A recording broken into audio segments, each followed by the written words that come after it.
We're a nonpartisan organization. We believe in educated voters and lots of voters. I'd like to introduce Jan Rudnicki. Jan is instrumental in getting Vote 411 online for all of us in the county, and she's going to speak to Vote 411. I'd like to give her a hand while she comes up here.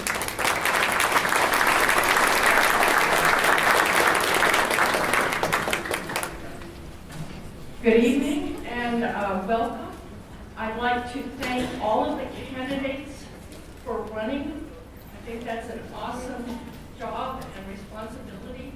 I would like to thank the audience for being educated and for supporting the candidates.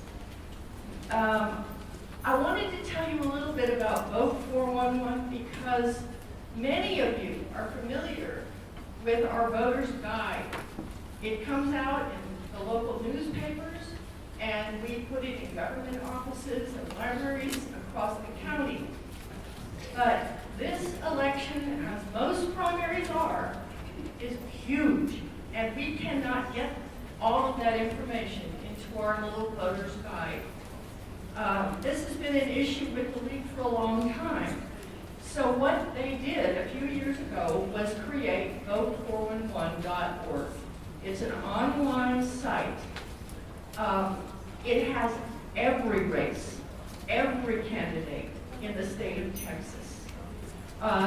This primary is bigger than most. There are 43 different races on the ballot this time, and many of them are contested.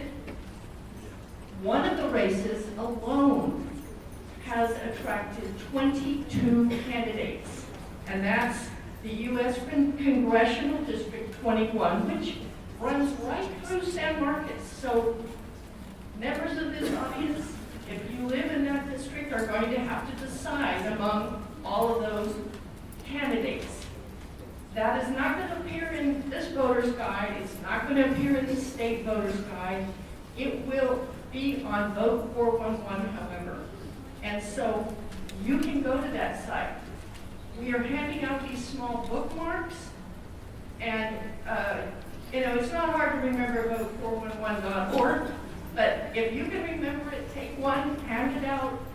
Your constituents, candidates can go there. They can compare you with other candidates that are running against you. All of your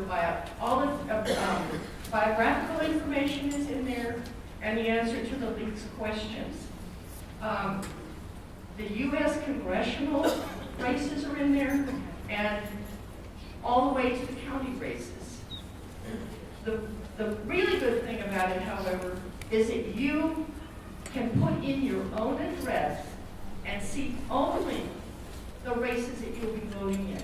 So somebody may go, I don't know if I'm voting in race, District 35 or 21 or 25.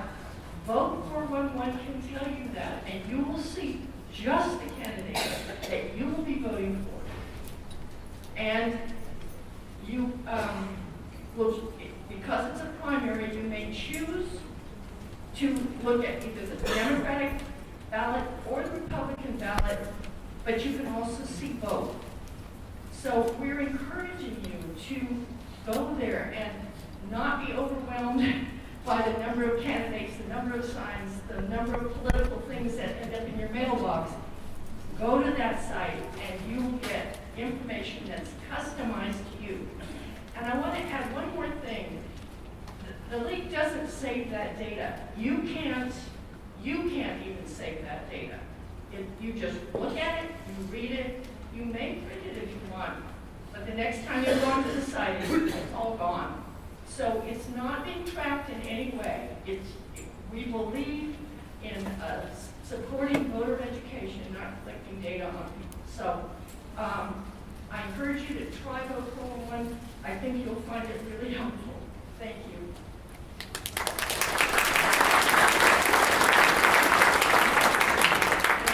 I'd like to invite Kaylee Ray to come to the podium. She will be your moderator for this.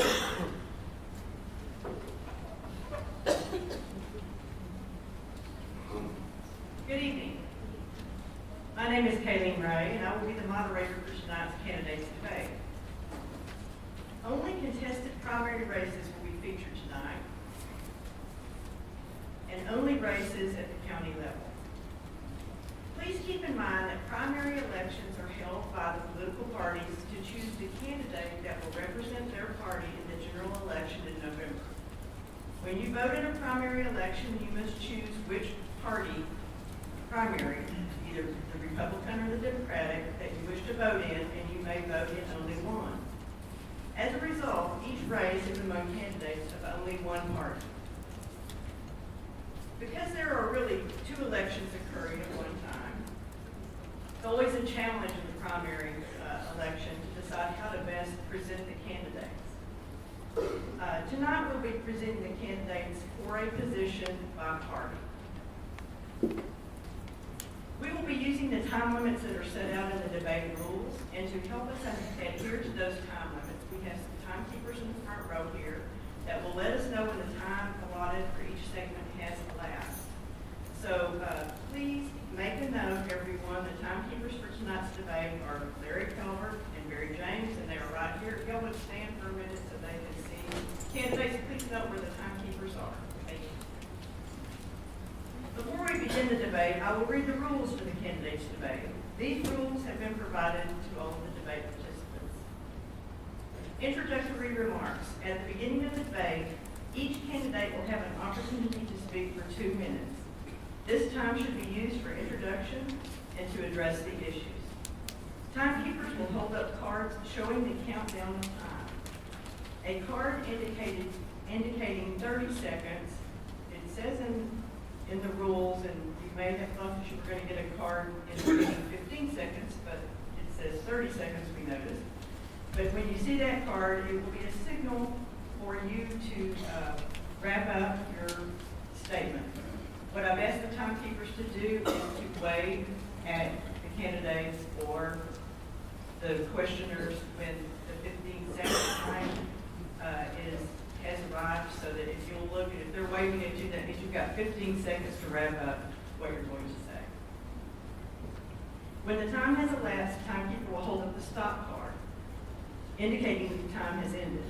The candidate should conclude his or her sentence at that time. There will be no substitute speakers. The moderator will direct a question prepared by the league to the candidates in rotating order. Each candidate will have 1 minute to answer the question.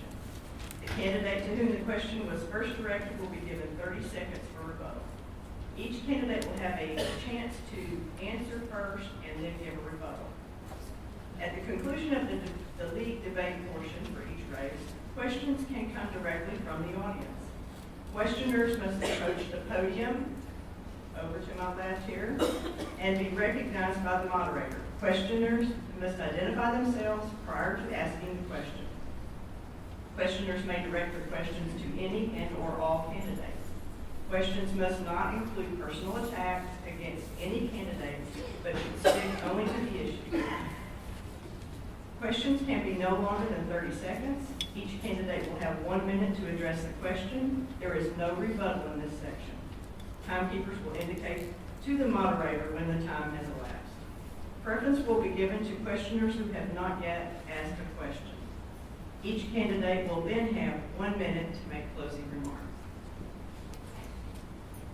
Will the Republican candidates for District Judge, 428th Judicial District, please take their places at the table?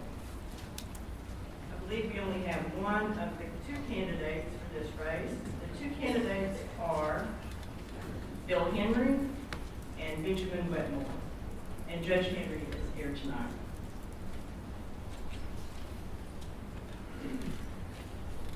Judge Henry, you have 2 minutes to open. Okay. Is this on? Everyone here back there? No.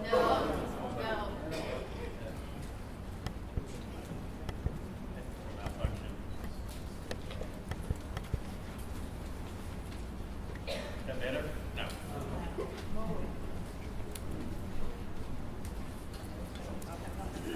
Okay.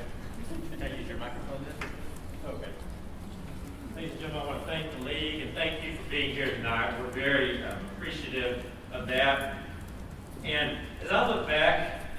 about this race and this position, the emotion that keeps coming back to me is simply gratitude. Gratitude for being able to serve this community, gratitude for what this community has meant to me and my family, gratitude for all the words of encouragement that I've received in this race. And I've thought about that for a long time. Now, I felt that for a long time at a really deep, core level. And the only response that I have to that, the way that I respond to that, is being able to work as hard and as efficiently in court as I possibly can. For example, last year, I signed 1,725 judgments. I had 200 days in court, not including our out-of-court days. And so the idea is I want to work as efficiently and as hard as I can for you, but out of that deep gratitude for what y'all have done for me. The thing that I am passionate about is that we ought to have a district court in Hays County that puts Hays County first. That's the thing that has been a part of me for a long time. To put our families first, to put our community first, to put our safety first, to put our families first when they get into conflict, to put our businesses first when they get into conflict. We have other judges that put other counties first. I have an opponent that's willing to put a fringe element first. But the idea is that I want to continue to have a court that makes Hays County a priority. Thank you.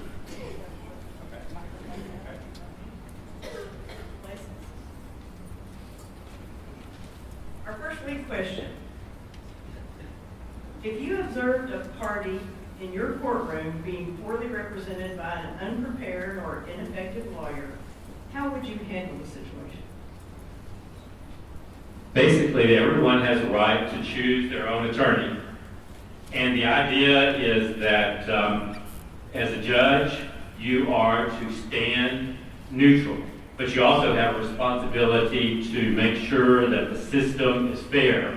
And so there's ways that you can step in. You can step in procedurally. You can ask questions of the parties to allow the parties to kind of understand where they may be falling short. And so that you can make sure that you're neutral, but also make sure that there is an opportunity to have fairness on both sides. The delicate line to walk, that's a great question.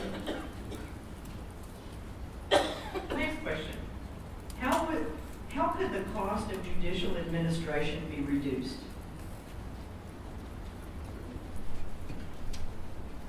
In terms of the court, cost of court? Okay. Well, the idea is that there are a lot of hidden costs in the way that court cases get filed. And so that is part of the cost. The other part of that is that we have a responsibility as a group to make sure that that people who cannot afford attorneys can get those, both through the criminal system and sometimes through the civil system. And as a result of that, part of that expense goes to that. I have one more question prepared, but are there any questions from the audience before we move on? No questions from the audience? I have one additional question. Go ahead and do that one. Is there a need for more mandatory mediation in civil cases? Why or why not? I believe that the parties have a right to make the decision on whether or not they should mediate. In addition to that, though, we've always got to encourage mediation. I think one of the things is that as you learn as a judge, it's not just sitting there and flipping a coin. You're making decisions in these cases so that you can help the parties come to a resolution among themselves. You always have to follow the law. You always have to understand the nuances and the technicalities of what you're being asked to do. But as you gain experience in the judicial system, you learn ways that you can work with parties and get things resolved, which has an overall effect of being more efficient in the system. minutes closed. I do appreciate your time. The idea here is that when you go to pick a surgeon, what you want to pick someone who's board certified, who's seen it all, who has experience in what they're doing. You don't just go and pick some guy who wants to be a surgeon or who, basically wants to blow up the system. You pick the very best person that you can. I have 12 years of experience. I'm board certified in both family law and in civil trial law, and I know how to serve our community. So I ask for that opportunity, and I appreciate your time, and God bless Texas, and God bless Hays County. Thank you.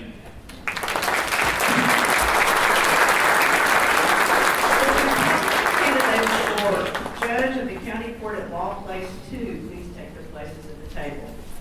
The candidates in this election are David Glickler and Chris Johnson.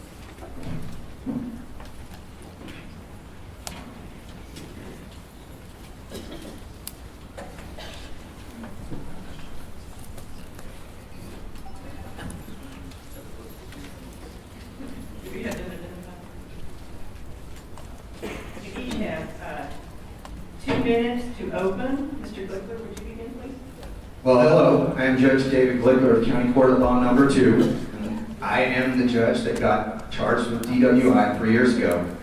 I came here tonight to have a direct, transparent, and positive conversation with the citizens of Hays County to explain how I've overcome my personal failing in 2015 and worked hard and successfully to prove my worth to your justice system. But my opponent has been nothing but negative and dirty and has finally crossed a line I simply cannot ignore. His conduct is unbecoming of a judicial candidate, much less an Eagle Scout. You want to say something bad about someone in Hays County, talk about when they were arrested for a criminal offense. You want to make that person look like one of the worst people in the history of Hays County, claim that they did it on the night of the Memorial Day floods. But if you do that, you're lying. The last thing you deserve is a vote for judicial office. This is my opponent's flyer that went out last week to the whole county. He's added the words May 23rd, night of the Memorial Day floods, to the photograph. That's not true. It didn't happen that night at all. He's defaming me and falsely trying to tie me to the worst night in Hays County just to win an election. He's falsifying evidence in order to put my conduct in an even worse light. If he did this in court, he'd be fired, disbarred, and charged with a felony. Each of his points on the same flyer are either false or misleading. Like when he says I interfered with an investigation. That's a significant legal word. Completely untrue. All his statements are inflammatory. Rather than attempting to excuse my own conduct, for 3 years I've owned it. I've taken full legal responsibility for it. I've repeatedly addressed my constituents, apologized, and pledged to bring honor to this bench going forward. I simply ask to be judged on the facts and not on the misstatements and lies of an overzealous career misdemeanor prosecutor. His actions are beyond despicable and do not deserve any further consideration. Now, for the rest of this forum, it's my sole intention to focus on this county and my qualifications, the improvements I've brought to our justice system, my overwhelming experience, and my plans for the next stage of our rapidly growing justice system. Mr. Johnson, you have 2 minutes. Good evening, everybody. No, I don't think I've got a tail there. No horns either. I would like to introduce myself to you. My name is Chris Johnson, and I am running for judge, County Court of Law Number 2. Now, since I'm here asking you for your votes, I'll start off by just introducing myself. I am an Eagle Scout. That's true. In fact, I earned my Eagle Scout overseas. Boy Scouts of America, it may surprise you to learn, has a wide representation in Europe, where my father was stationed. I'm an Air Force brat. I grew up living under his roof the whole time that he was flying or representing the United States Air Force in places like Italy, Germany, Spain. Also lived in places like South Carolina and Virginia and California. Now, I would also like to tell you that, I'm a happily married guy. I've been married to my wife. I know my flyers say 18 years. It's 19. I've been married now for quite a long time. We've got 3 wonderful children, 3 little boys. They're all 10 years old. If you're doing the math, that makes them triplets. Now, I am here tonight running for judge. And I'm running for judge because I voted for my opponent. When he ran last time, he told you plainly, I got arrested for DWI, led to reckless driving. I'm sorry. I've learned my lesson. So you can imagine my disappointment when I saw him on the news being arrested for DWI again on the 26th of May. That's 3 days worth of wall-to-wall coverage when he knew what the flooding was like, and yet he showed up out there anyway. Now, y'all know how we acted when Rosemary Lindbergh found herself in that situation. We all clamored for her to step down. I ask you to join the Hays County law enforcement community who has unanimously endorsed me as their candidate of choice to restore honor and dignity to this court. Next, we'll move on to the lead questions. First question. As a prospective judge, describe the process you would use to determine a defendant's sentence in a criminal case. Mr. Glickman? Well, you know, we deal with a lot of cases in misdemeanor court. We've had 12,300 cases filed in the last 3 years. And the prosecutor's office drives 99.9% of the plea bargains. We're almost never, as judges, asked to intervene in the sentencing in a case. But when that time does come, there's multiple factors. And I expect his answer to be the same because I was a prosecutor for 20 years. You consider the facts and circumstances of the case. You consider what is generally expected in that kind of offense in the county. You consider the defendant's history, you consider proximity to the date, and you consider consistency. One of the most important things about being a judge is being consistent. And so in any chance, be consistent in how you're approaching sentencing and take every factor that the defendant and the case both bring to the system into consideration. Mr. Johnson? Generally speaking, I agree with Judge Clipper. That is, in fact, what you ought to do. I think consistency is an important thing to look for in a judge. It is important to consider the facts and circumstances of the case. You want to look at that. You also want to consider the circumstances that the defendant is in, what the evidence shows about those circumstances. I mean, if you're dealing with somebody who is a scofflaw, a repeat offender, or somebody that keeps committing the same crime over and over again, you're going to treat that differently than you're going to treat somebody who's a young college kid who's made a mistake and has come in and is willing to take responsibility and tell you what it is they did wrong and not hide the ball. So what I would say is, yes, you look at the facts and circumstances, you look at what we lawyers refer to as the going rate for this kind of case, and you deviate from that as little as necessary. Mr. Clifford, you have 30 seconds to rebut. Second question. What do you perceive as the biggest obstacles to justice in the court system? Mr. Johnson? Right now, I think the biggest single obstacle that everybody really faces has to do with the credibility of the court, at least the County Court of Law No. 2. Everybody there gets procedural due process. They do. But there is a significant difference between procedural due process and justice. And the way that I see the difference is this. I routinely, for a long time, have had defense attorneys come to me and ask me for what they call the Clipper Special. A $0 fine, $412.10 in court costs, 3 days in county jail with credit for a couple hours, really. Now then, when you walk out a month later and you see that defense attorney having to explain to some poor young college girl bawling in the corner why she can't have the same deal, why she has to pee in a cup, why she has to do almost 2 years of probation, that presents a real problem, especially when you see the look on the parent's face. Their worst fears are confirmed. Well, of course the other guy got a better deal, he's the judge. Until that fundamental problem gets fixed, nothing else really matters. Mr. Clifford? 2 weeks ago at a forum, my opponent told a room full of people that this election was not about the DWI, so I guess that's not true either. That's a gross exaggeration. I'm not involved in the plea bargain system, and the question that was asked is the obstacles to the justice system. Well, one was being sure that everyone is dealing fairly and honestly in all their dealings. If you don't feel that you're having that, then the justice system wavers. When you're fair, when you're consistent, as I've been complimented routinely in before the election, during the election, lawyers from all walks of life have come to me, wow, that was a quick minute. to compliment me on how I've handled my business in court, and I think that's the crux and the spine of our system. Mr. Johnson, you have 30 seconds to rebut. Well, he mischaracterizes what I said as a lie there, which is not true. What I said was that the DWI was not the critical issue. It was his conduct on the side of the road that was the critical issue. And it continues to be. As he tried to allege in the openings that he gave there, I've accused him of something wrong there. I will tell you the admonishment was quite clear. The admonishment was precisely for interfering with the investigation. If you don't believe me, just go to the State Commission on Judicial Conduct and actually look at what it says. Are there any questions from the audience?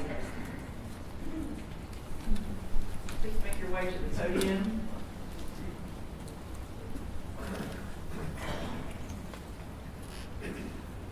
State your name and then your question. You have 30 seconds to ask your question. Okay, I found both of your responses pretty interesting. I'm Len Morris. I am a criminal defense lawyer, and so I'd like to know what role you find indeterminate sentencing plays in determining how a citizen accused should be sentenced. Well, with indeterminate sentencing, you're actually talking about juvenile law. And every juvenile case is going to be quite different from every other juvenile case. Sometimes you're dealing with a juvenile that has a particularly lengthy or heinous criminal history, but mostly not. Typically, in a circumstance like what you're looking at is going to be probably a juvenile who's done something particularly violent or egregious and is about to age out of the system. Mr. Glicker, you have a minute. Is that what you were asking about, was juvenile, Ms. Morris? Because you don't appear in juvenile court much often, if at all, so do you want to clarify your question? Yeah, it's my understanding that in indeterminate sentencing, at least the way that I was taught it, was that there's a penalty range. For example, a Class B misdemeanor is punishable by up to 6 months in county jail and a fine of up to $2,000. Okay. It's punishable by up to 1 year. All right, so, I mean, indeterminate sentencing goes to the fact that no case is preset. You know, you don't know if you go out and do something wrong. If this happens to me, this is going to be my sentence. And I think that's important because it provides discretion, opportunity for negotiation, and going back to one of the questions from the league about some of the hurdles. Like I said, we've had 12,300 misdemeanors filed in the last 3 years. We have to move these cases along where the courts get backed up. We've been trying cases that are 2.5, 3 years old on steady average. So giving the prosecutors the discretion, the defense attorneys the opportunity to discuss and address these sentences and bring every case before the bench for a sentence individually on its own merit, I think is what helps make sure that our system functions as efficiently as it can given the nature of the circumstances. Are there any other questions from the audience? Make your way to the podium, please.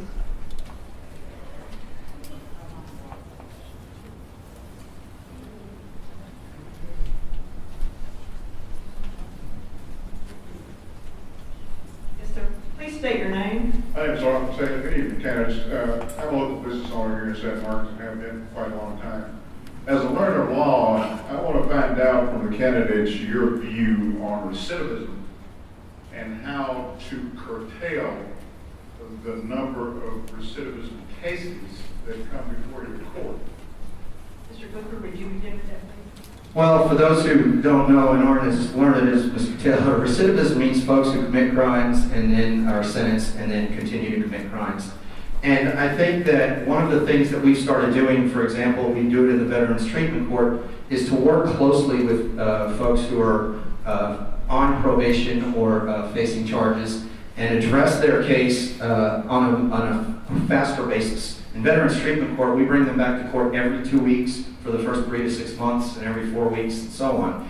In other probations, there's got to be a series of progressive type sanctions. So if we have someone on probation and they're not following through with what they need to do, let's get them back into court quickly so they can be addressed and redirected. Because the goal is we need to come with a certain amount of compassion towards what we're doing with these folks to help give them the services or the attention or the address their needs so that they can be, when they finish their sentence, they can be in a better place than they started out, and crime is no longer something of their option. John? Recidivism is it's a continuing problem, obviously. In our county, where you tend to see recidivism is you tend to get people who are young or people who have drug or alcohol issues, people who haven't really quite learned how to behave in a civilized way, or people who have problems at home with drugs or alcohol. Now, to the extent possible, you need to help them. That's what supervision is for. That's what probation is for. That's what the counseling and the classes are for. To help them make themselves accountable to themselves. Oftentimes, their parents are a very useful way to do that. To encourage them to be responsive and responsible to their parents. Now, sometimes we have cases involving homeless people who are routinely in trouble for criminal mischief or small amounts of drugs. Those folks, they're going to be a perpetual problem. You're just going to have to do the best you can to help them. If people are just scofflaws who refuse to learn, well, then you got to punish them. Take one more question from the audience.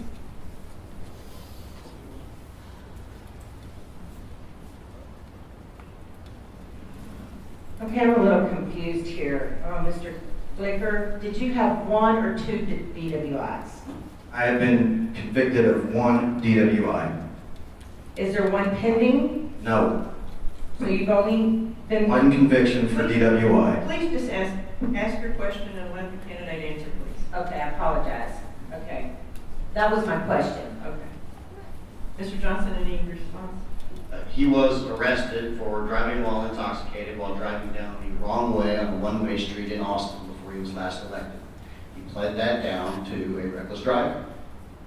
Subsequently, he was arrested while judged for driving while intoxicated in Hayes County. He was able to get that case pled down to a significantly reduced rate as compared with most other defendants in our county, in large part because the arresting officer was deployed to Korea. There's no rebuttal in this part. Okay, we'll take one more question. My name is Brian Baker, and I'm an attorney here in Hayes County, a criminal defense attorney. And I would ask both candidates, what I think is a very important issue for Hayes County right now is that our jail is extremely overcrowded, and I have clients all the way to Waco. And something needs to be done to address the overcrowding. And I would ask each candidate what they might try to do to eliminate the jail overcrowding issue. And as misdemeanor judges, I think it's very important to get the people who have driving while license invalid or petty theft or possession of marijuana, those types of low-level offenses out of the jail and resolve their cases in a manner that they are not back into jail for these types of offenses that tend to repeat themselves, like driving while license invalid or possession of marijuana or theft or things like that. Mr. Johnson, would you begin the answer to that question? Certainly. Mr. Baker, you and I have known each other now for a number of years, and I think you've always known me to be pretty reasonable and flexible, especially on these cases like you're talking about. I agree with you, jail crowd is a problem. It is. Unfortunately, the fact of the matter is that misdemeanor court are always going to be at the back of the line after the felony court. And much, if not most, of our jail overcrowding is really the result of people who are sitting there with felony problems that are just going to take a long time to get heard. The misdemeanor is just kind of the cherry on top.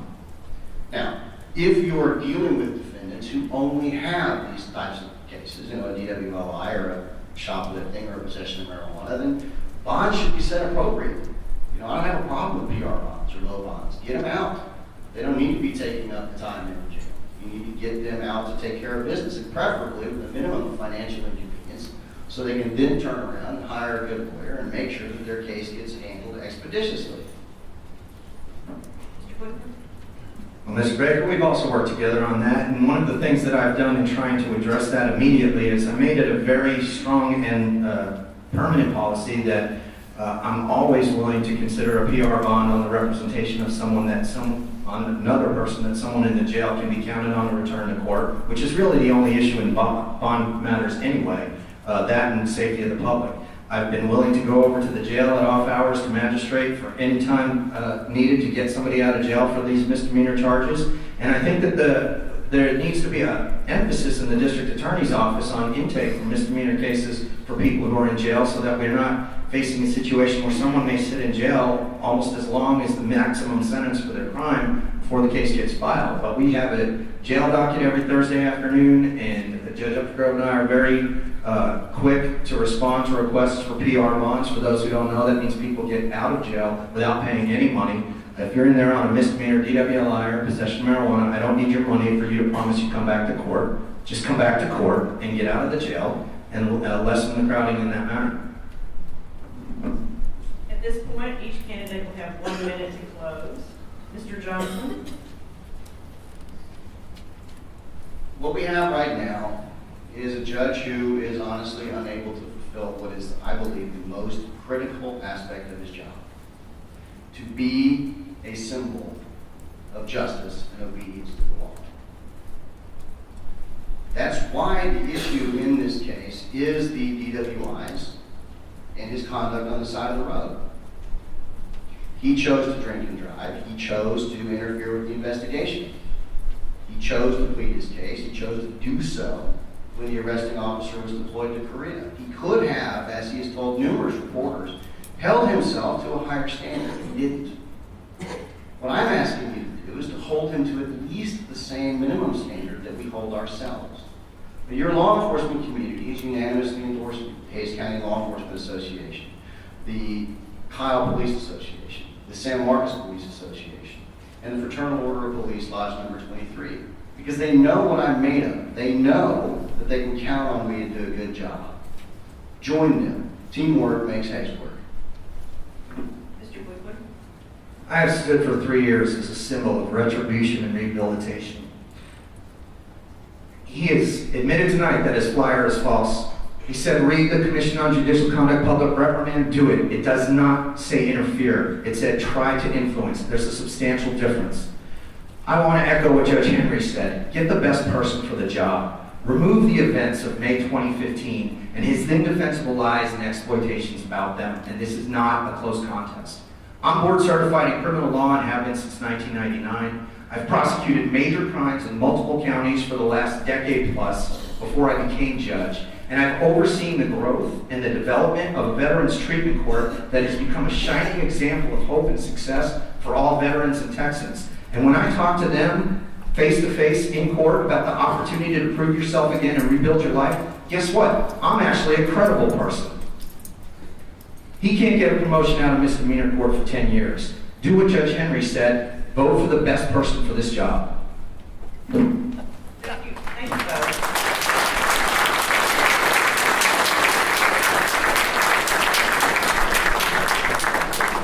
Will the Democratic candidates for Justice of the Peace, Precinct 1, Place 2, please take your places at the table. The candidates for this position are Maggie Hernandez Moreno and Lisa Hernandez de Leon.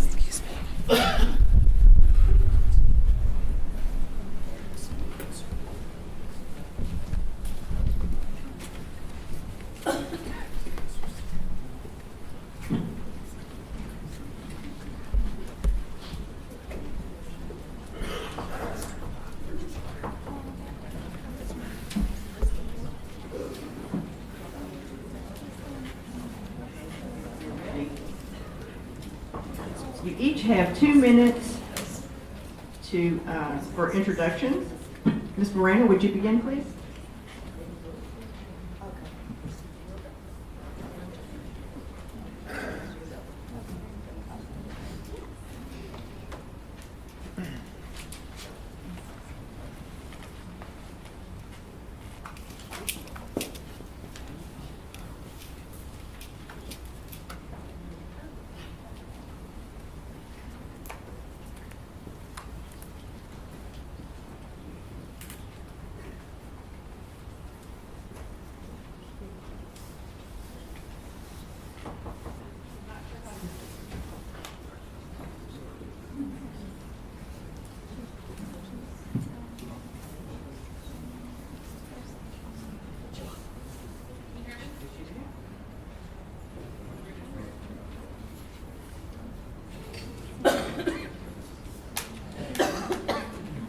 Can you hear me?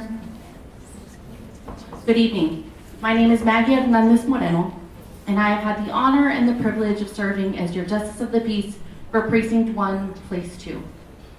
2 years ago, I stood on this stage and I asked for you all, the voters, to entrust me with this job. I told you all that I would rise to the bar of the standards that were set for the judges who held this seat before me. Today, I stand here on this stage 2 years later to speak to those promises that I made. I told you all I wanted to be a judge for the people. When I took over this office, I put policies and procedures into place that benefited the very people that I was elected to serve. I told you all that to be a good justice of the peace, you have to know what's going on in the community, and I promised to be active in the community. I've done that. I've served as Vice President of the Southside Community Board. I'm a member of the Bluebonnet Lions Club.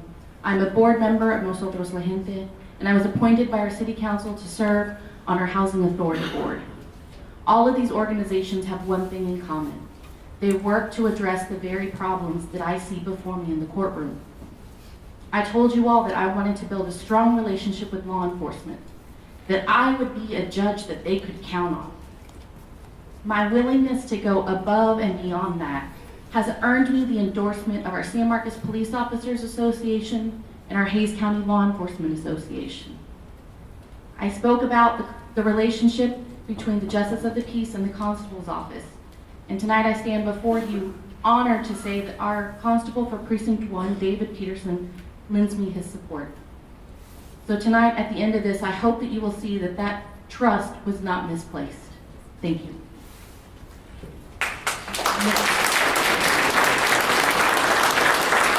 Ms. De Leon, you have 2 minutes. Good evening. My name is Lisa Hernandez de Leon, and I'm running for the position of Justice of the Peace for Precinct 1, Place 2. I'm a mom of 4. My husband Robert and I have been married for over 20 years, and we are born and raised here in San Marcos. I've worked for the courts with Hays County for over 8 years. The past 6 years, I've had the honor to work under Justice of the Peace for Precinct 1, Place 1. I am currently the lead Justice Court Clerk and am responsible for supervising the front office staff as well as training. I also assist the judge in the courtroom and with other daily duties. In May 2015, our office combined with Justice of the Peace for Precinct 1, Place 2 office. During that time, our office was able to clear up the backlog of cases, take over the cases that were currently filed, and get the court in compliance with state requirements. I played a huge role in that process and worked very hard to achieve that goal. If elected, this will again be my first priority, is to get the backlog of cases that are in the court now cleared up and make sure we are in compliance with state requirements. Not only do I possess the experience and training, but also the education. In August 2017, I graduated magna cum laude with my Bachelor's of Arts degree in criminal justice with a minor in sociology. I am currently a graduate student in legal studies at Texas State as well. I chose criminal justice because I'm very passionate about this field and what it stands for, helping others. If elected, that is what I plan to do for my hometown community of San Marcos. Help you all, the people. Thank you. We'll move on now to the first lead question. Describe your process for arriving at a decision in a non-jury case. Ms. Moreno? In a non-jury case, I'll start with civil court. Believe it or not, it is nothing like Judge Judy. Most people who come before us on civil cases, they represent themselves, and I make decisions based off of the evidence that they are able to present to us in court. I make judgments that are fair to the case. When presiding over criminal cases, I rely on the plaintiff and the defendant to either prove their burden or prove their defense, and I make decisions based off of the law. Thank you. Ms. De Leon? So, believe it or not, most civil cases do settle before court, especially going before jury. I actually maintain the docket for Precinct 1, Place 1, and I actually set the jury trial docket as well. And most of these cases, especially, like I said, civil, small claim, debt claim, they do settle before going to court. Eviction cases, those are handled a little bit differently. It would be up to the Justice of the Peace to render a verdict, either to grant or deny the eviction based on evidence presented before the court, as well as criminal cases. Most of them do plead out before it goes to a jury trial, but if it comes before a trial before the judge, the same statutes would apply. Ms. Moreno, you have 30 seconds to rebut. I'll speak now to a little bit about some of the most important cases that are on the docket. While they make up a very small portion, truancy are some of the most important cases that the Justice of the Peace hears. This gives us an opportunity to work with students and families to accomplish something that every student should want, and that's to graduate from high school. Thank you. Our second question. How should a Justice of the Peace coordinate with social service agencies? Ms. DeLeon? Well, definitely, I believe that coordinating with any outside agency, social services, law enforcement, district attorney's office, especially working with the other Justice of the Peace in the office, same precinct, I think these things are very important. Coordinating with social services would better inform me as Justice of the Peace, if elected, what resources are available in the community. Besides convicting someone to not negatively affect their record, what else can we do? Where else can we reach out as far as social services so that we can get someone to go ahead and complete something such as community service, things like that, to avoid having a conviction go on their record? I think it's very important. Ms. Moreno? As far as social services, I will speak to the county. One of the parts of being a Justice of the Peace that's also the most difficult is, since Hays County has no medical examiner, we serve as being on call 24/7 for death inquests. One of the things that is available to people that they don't know is, in the unlikely and untimed event in a loss of a loved one, if you don't have the financial means to take care of a funeral, the county does have an indigency program, and I think that that's very important to let people know, so that not only are they dealing with the sudden loss of someone, but having to deal with the fear of not being able to pay for that funeral. Thank you. Ms. DeLeon, you have 30 seconds to rebut. No button. Are there questions from the audience for these candidates?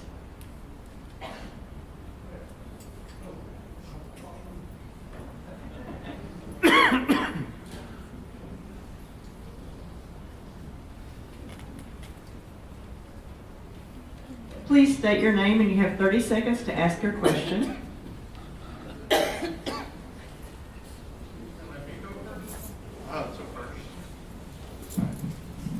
Thought I was going to be bored tonight, but that liquor race got me up.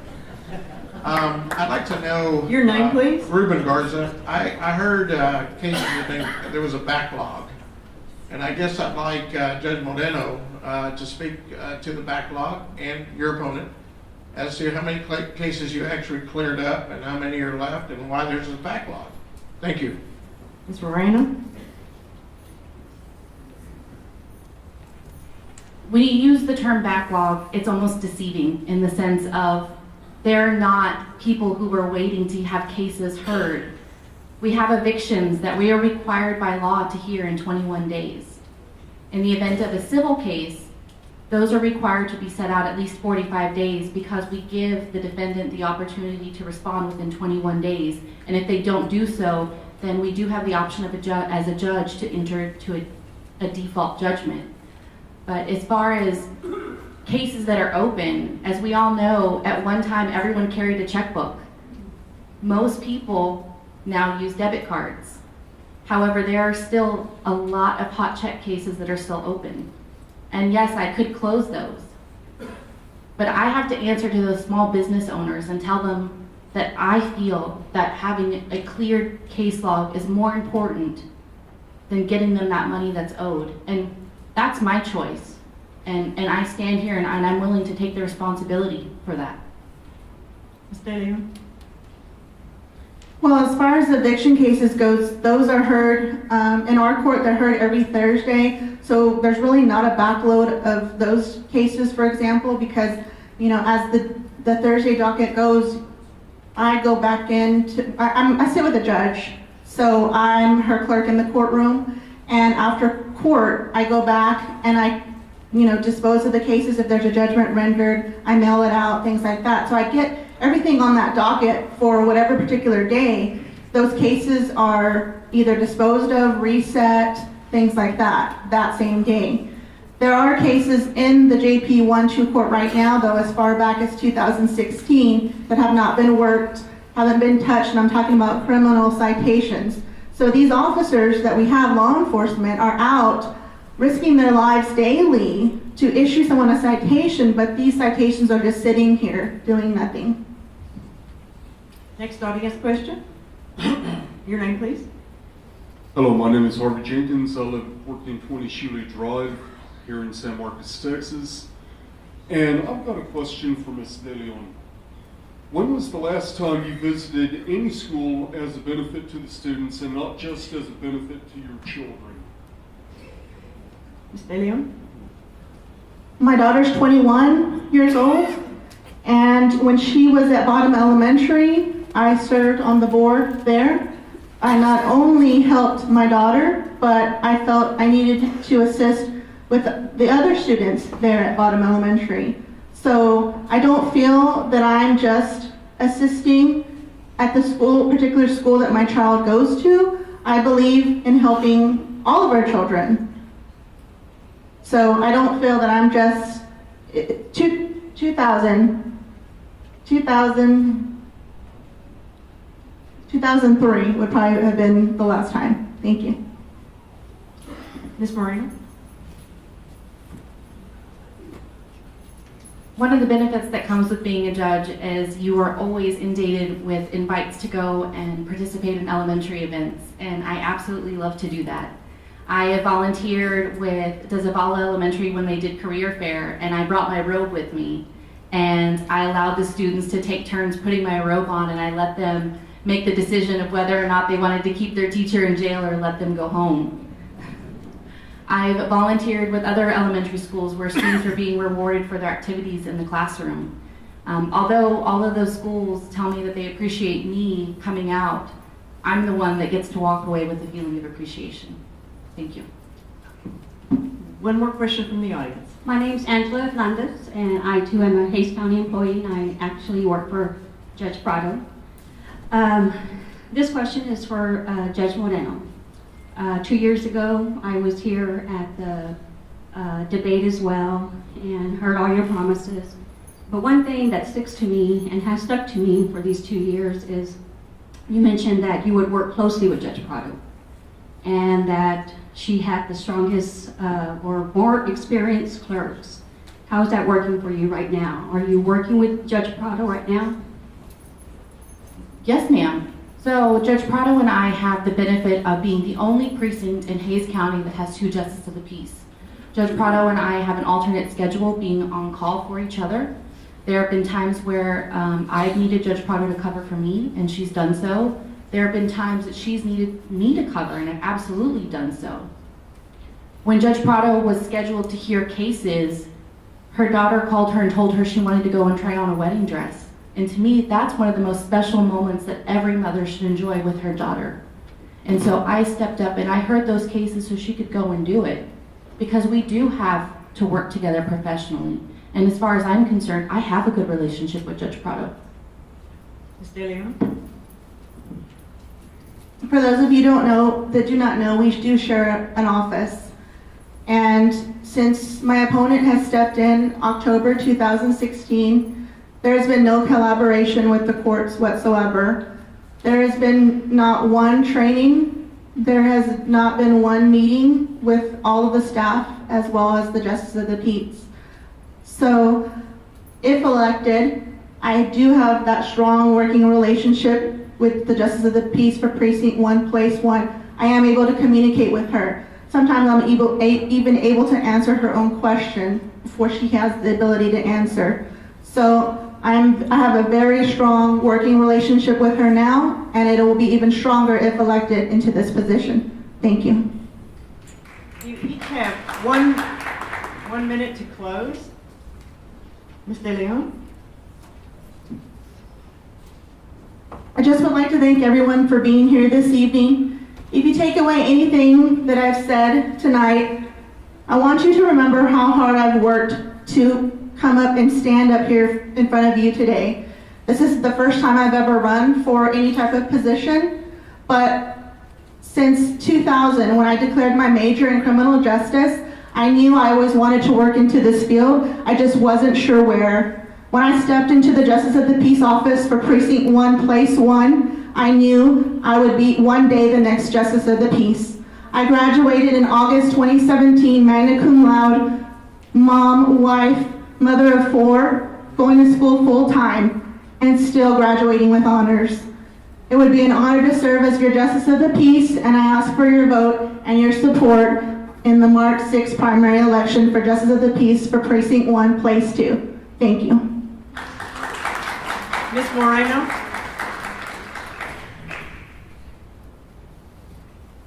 I want to thank you all for being here.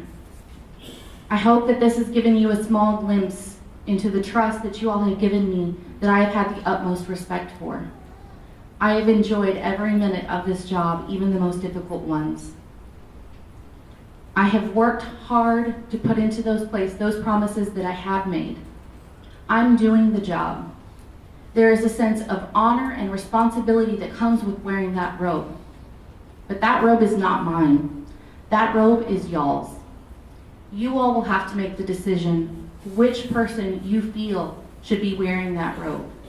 And if you are looking for a judge who has stuck by her promises, who has continued to be active in the community, who has been there for our law enforcement community, who has been there every time she has been called upon, who has responded to inquests, not just in my own precinct, but I am a great team player and I have worked with other justices of the peace to cover their precincts. If you are looking for that kind of judge, then I ask that you give me that trust again and you re-elect me to continue serving as your Justice of the Peace for Precinct 1, Place 2. Thank you. Thank you both. Will the Republican candidates for Justice of the Peace Precinct 4 please take their places at the table? There are 4 candidates in this race: Robert Avera, John Burns, William Bill D. Davis, and Jason Carter.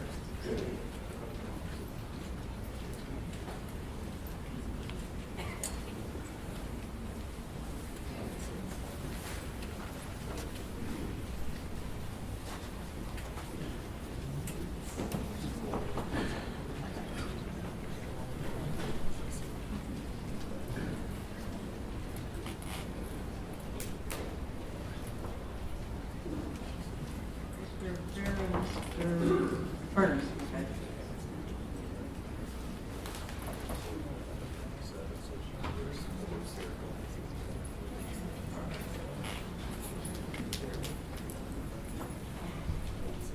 Okay, we'll begin with introductions. You each have 2 minutes. Mr. Avera.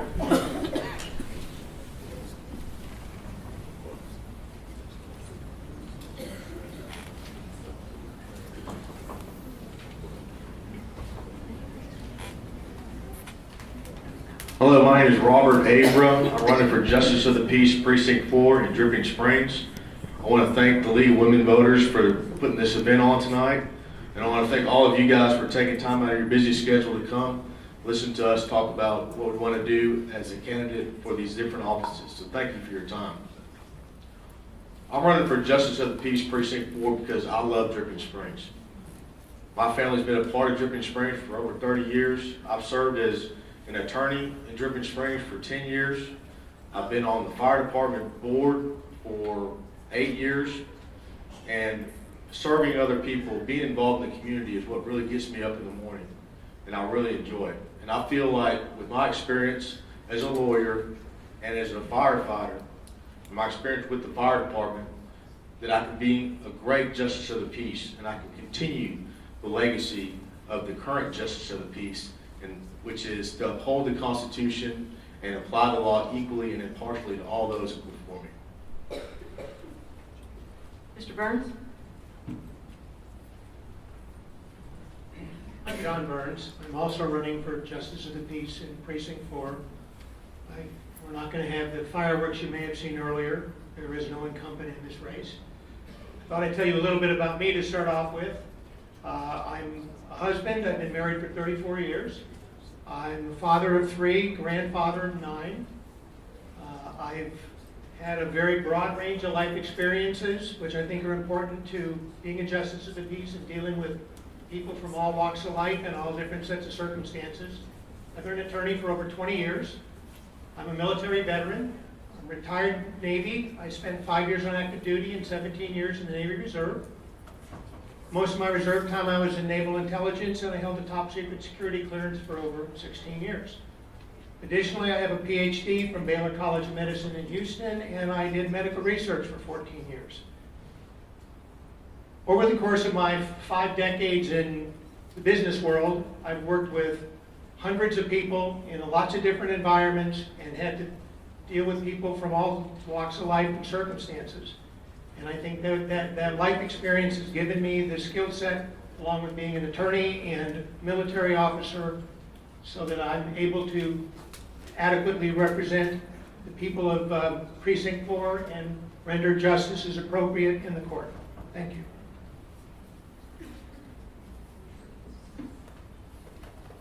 Our first lead question.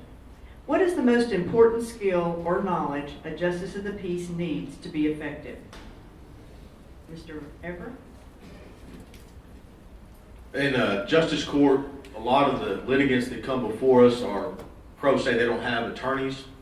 And I think an important part of being a Justice of the Peace is to allow each litigant their day in court. That's what people look for when they come to court, is to have their opportunity to be heard, to speak. And as Justice of the Peace, in my background, representing people in all courts in this county, I understand how stressful it can be for a litigant to come into court. Oftentimes, my clients tell me going to court is one of the most stressful things they can do, and I believe it. So my job as Justice of the Peace is to make sure that they feel comfortable, take patience, allow them to speak their mind, and then weigh the evidence, apply the law to the facts, and render a decision based on justice. Mr. Burns? Yeah, I agree with a lot of what Mr. Aber said. I think there's a couple of very important skills. One is to know the law. It's very important to have good listening skills. I agree that it can be very nerve-wracking to testify in court, just like it can be very nerve-wracking to sit on the stage and talk to y'all.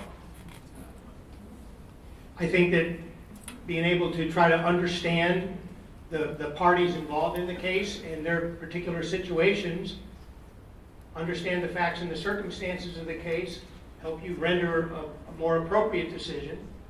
And again, that means you need to be able to listen, to have a broad background in life and a lot of experience, and I think great listening skills.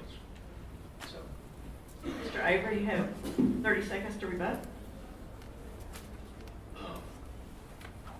I don't really have a rebuttal. Our next question. How would you ensure that cases are being heard in a timely manner? Mr. Burns?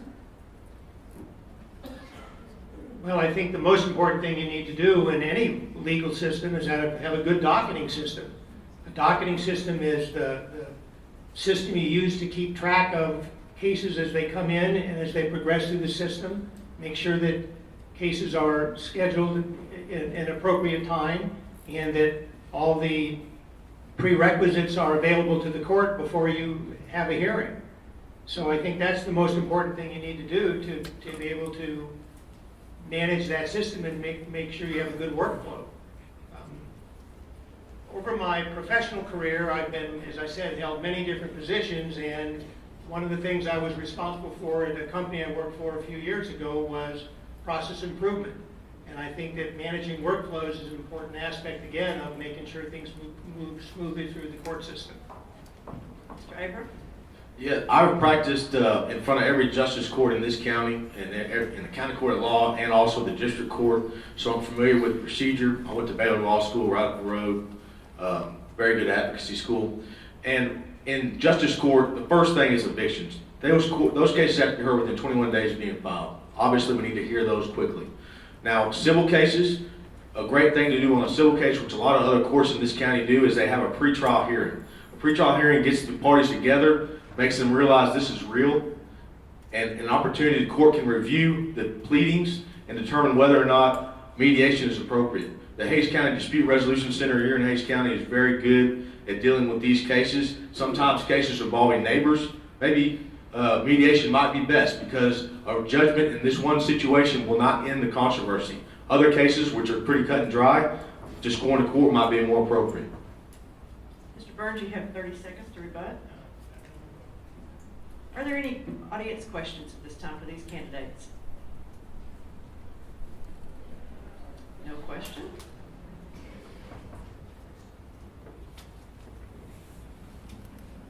Please state your name. My name is Cynthia Carter, and I just want to know from you gentlemen, why do you want to be a Justice of the Peace?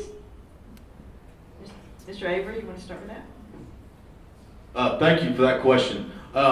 When I was just graduated from high school, I was out at the ranch, on the family ranch in Dripping Springs, kind of lost, a little bit lost about what I wanted to do. I joined the AmeriCorps, and I learned that national service, helping other people, brought me great joy. And that's what I continue to fight fires and work in that area. Now as a lawyer, it feels good helping clients. Justice of the Peace is exactly that, serving other people. Whether it be rendering a decision in court, providing peace, resolution to a controversy, or visiting family members on an inquest, making sure that I can do everything I can to make the loved ones feel comfortable with the situation. And so I think it's a great opportunity. And again, as I said at the beginning, Dripping Springs is my favorite place on earth, and to serve in Dripping Springs would be no greater honor. Mr. Davis, you have a minute? I'm sorry, Mr. Burns. Don't even know where that came from. I'm running for Justice of the Peace because this is my chance to be able to give back to my community. I've been very successful in life through a lot of hard work and determination and some fortunate breaks and blessings. I've got to the point in my life where I can dedicate whatever time it takes to do this job. I have the skill set, I think, that best aligns with this job. And I think I've, through my life experiences, have been able to develop the skills that I think they're important. In my current law practice, I do elder law and probate, estate planning, guardianship, and veterans benefits. And I think that I get, as Mr. Avery suggested, I think it gives you a great deal of satisfaction to help people that are having problems and need help. At this point, we have 1 minute to close. And we'll start with Mr. Burns. Well, as everyone else has said here, I greatly appreciate the League of Women Voters for giving us the opportunity to be here and the opportunity to address you, people who are hopefully going to be our constituents, and to answer your questions and to give you a chance to know us better. Thank you so much for coming out here and giving us the opportunity to meet with you. I appreciate your time, and I hope you'll consider voting for me in the primary election, March 6th. And thanks for your time. Mr. Avery? Thank you very much again for your time and attention. I really appreciate it. Again, I just want to reiterate that this is a great honor. Just being able to run for office in this country, being able to serve in this way is great. And I just want to say that I really appreciate the Dripping Springs community. I've been involved with it for a long time, in the last 10 years, involved in service with the Rotary Club, etc. I've seen this Dripping Springs area grow tremendously. And I think that my background, knowing what Dripping Springs was, what it's like now, that heritage I bring to the office is very important. And again, I'm excited about the opportunity to serve, and I hope and consider that all of you guys that are in the Dripping Springs area would consider voting for me on March 6th. Thank you. Thank you, gentlemen.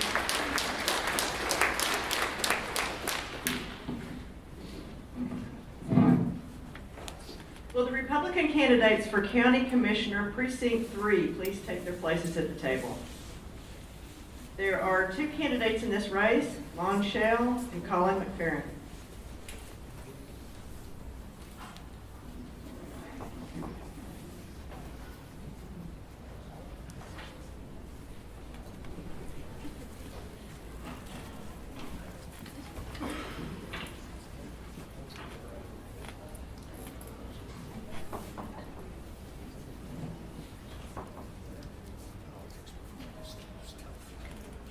We'll begin with opening statements. You'll each have 2 minutes to open.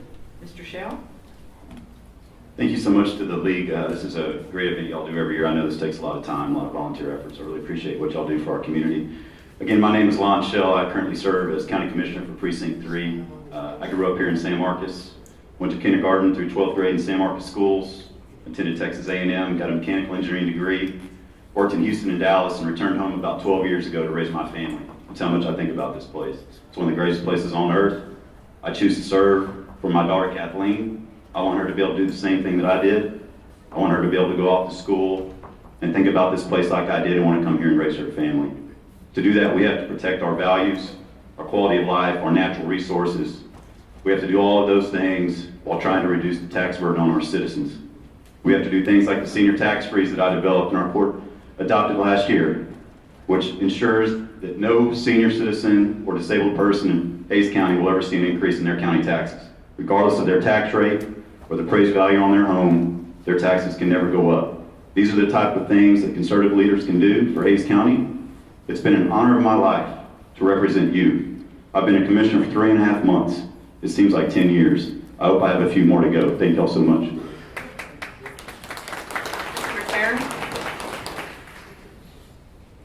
Well, I'd like to thank the league for inviting us. It's exciting to be here. Thank you all for being here. I personally didn't want to be here. I voted to watch the Olympics. My wife made me come.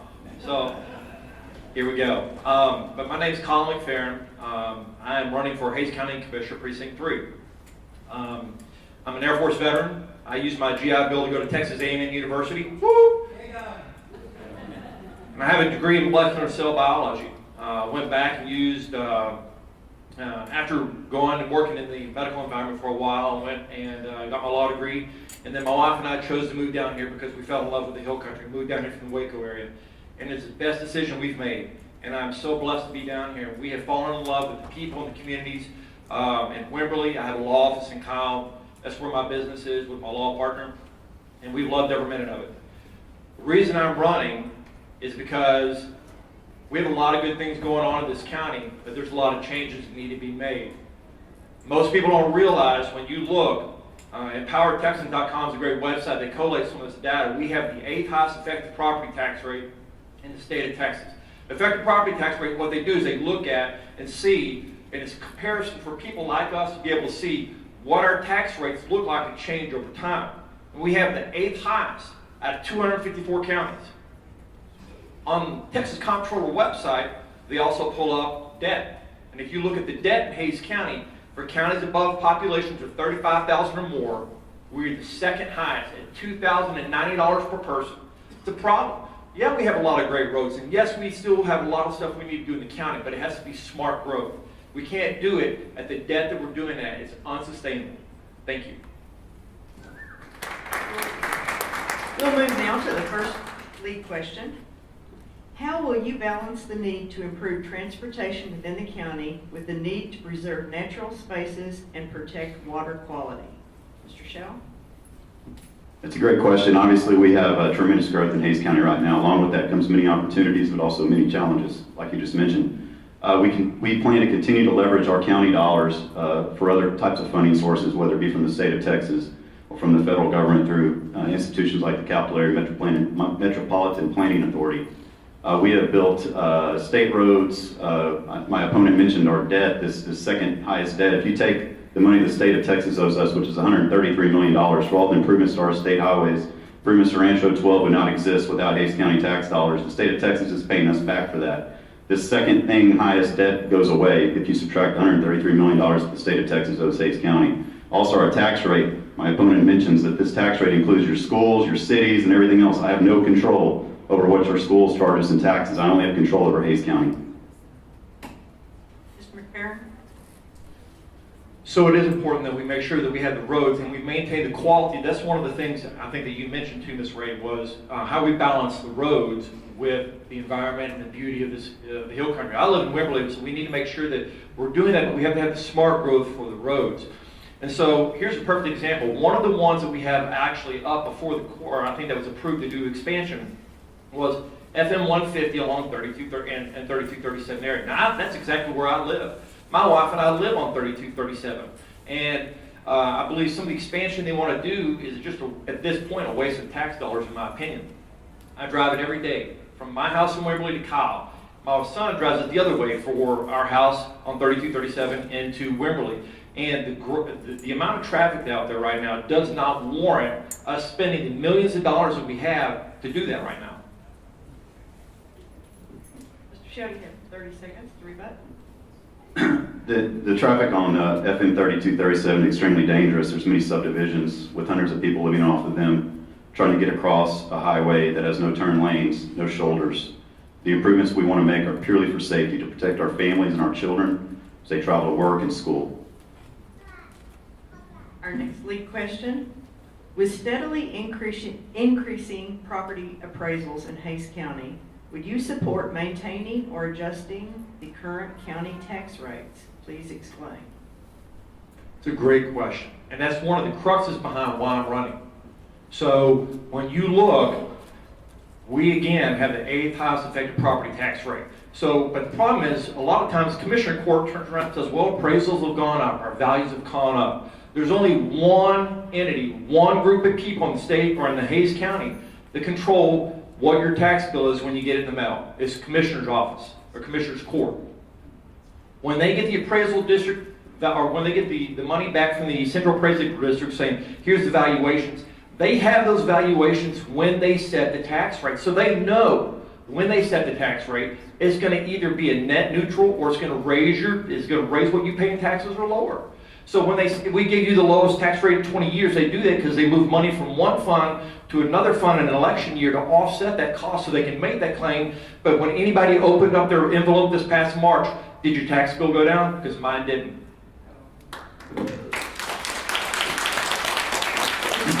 Again, we have no control of your school taxes, your city taxes, or any other taxes. I'll use my home as an example. 10 years ago, my home was valued for $200,000.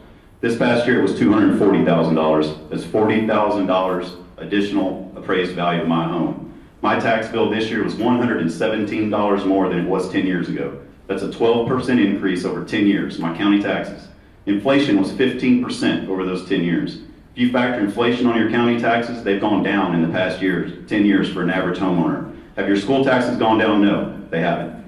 25 taxing entities in Hayes County. Cities, schools, emergency service districts, Hayes County. 3 of those have a lower tax rate today than they did 10 years ago. The city of Niederwald, the village of Bear Creek, and Hayes County. The reason your tax bills are going up is because of your schools and other taxing institutions. Mr. Chairman, you have 30 seconds to rebut. See, that claim, though, that argument is disingenuous. Well, let's blame the ESDs, let's bring the MUDs, we're going to blame everybody but take responsibility, because there's only one, and you can look it up, it's in the government code, the only person that sets it is, and then the final jurisdiction, the final say comes down to the Commissioner's Court. They're the ones that determine the rate that is the driver behind what you're paying in your property taxes. Are there any questions from the audience for these candidates? Please state your name and you have 30 seconds to ask your question. Hello, I'm Dan Lyon. On January, let me skip to my second question because I think the League of Women Voters have been copying my paper, but anyway. Speak up. All right. Why are we giving $250,000 to the Greater San Marcos Partnership, a private organization?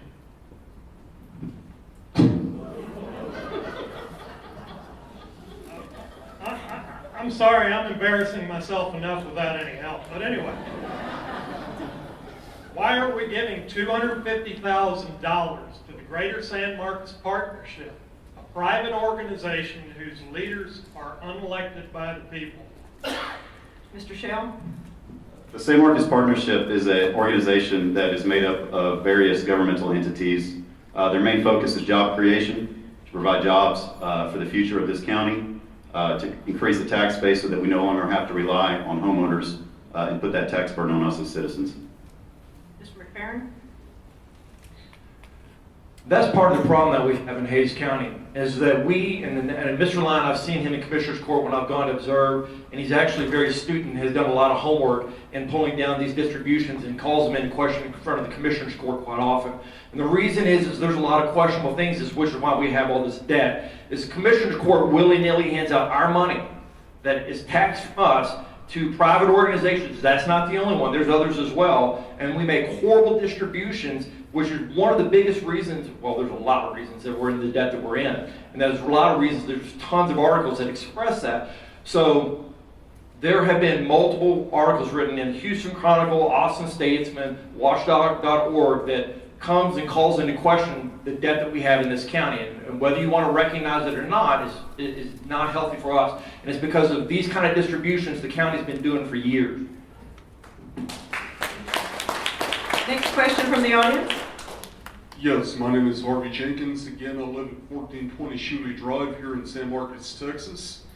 Every Tuesday I go to Commissioner's Court just about, and the commissioners are handing out between $2.5 and $5 million every Tuesday. Right now we owe approximately $684 million. How would y'all go about paying that off? Mr. McFerrin, you want to start with that? Well, I don't think I can answer that in a minute. Let me tell you, the biggest starter, and that's a great point, Mr. Jenkins, is our county is an unbelievable amount of debt. And we already know that. And there's plenty of literature out there. You can just Google Hays County debt, you'll find it. The problem is because we do exactly, and to what Mr. Lyon said also, we're spending money that we don't have, and we keep doing it. And then we blame it on growth. Most people don't realize our budget.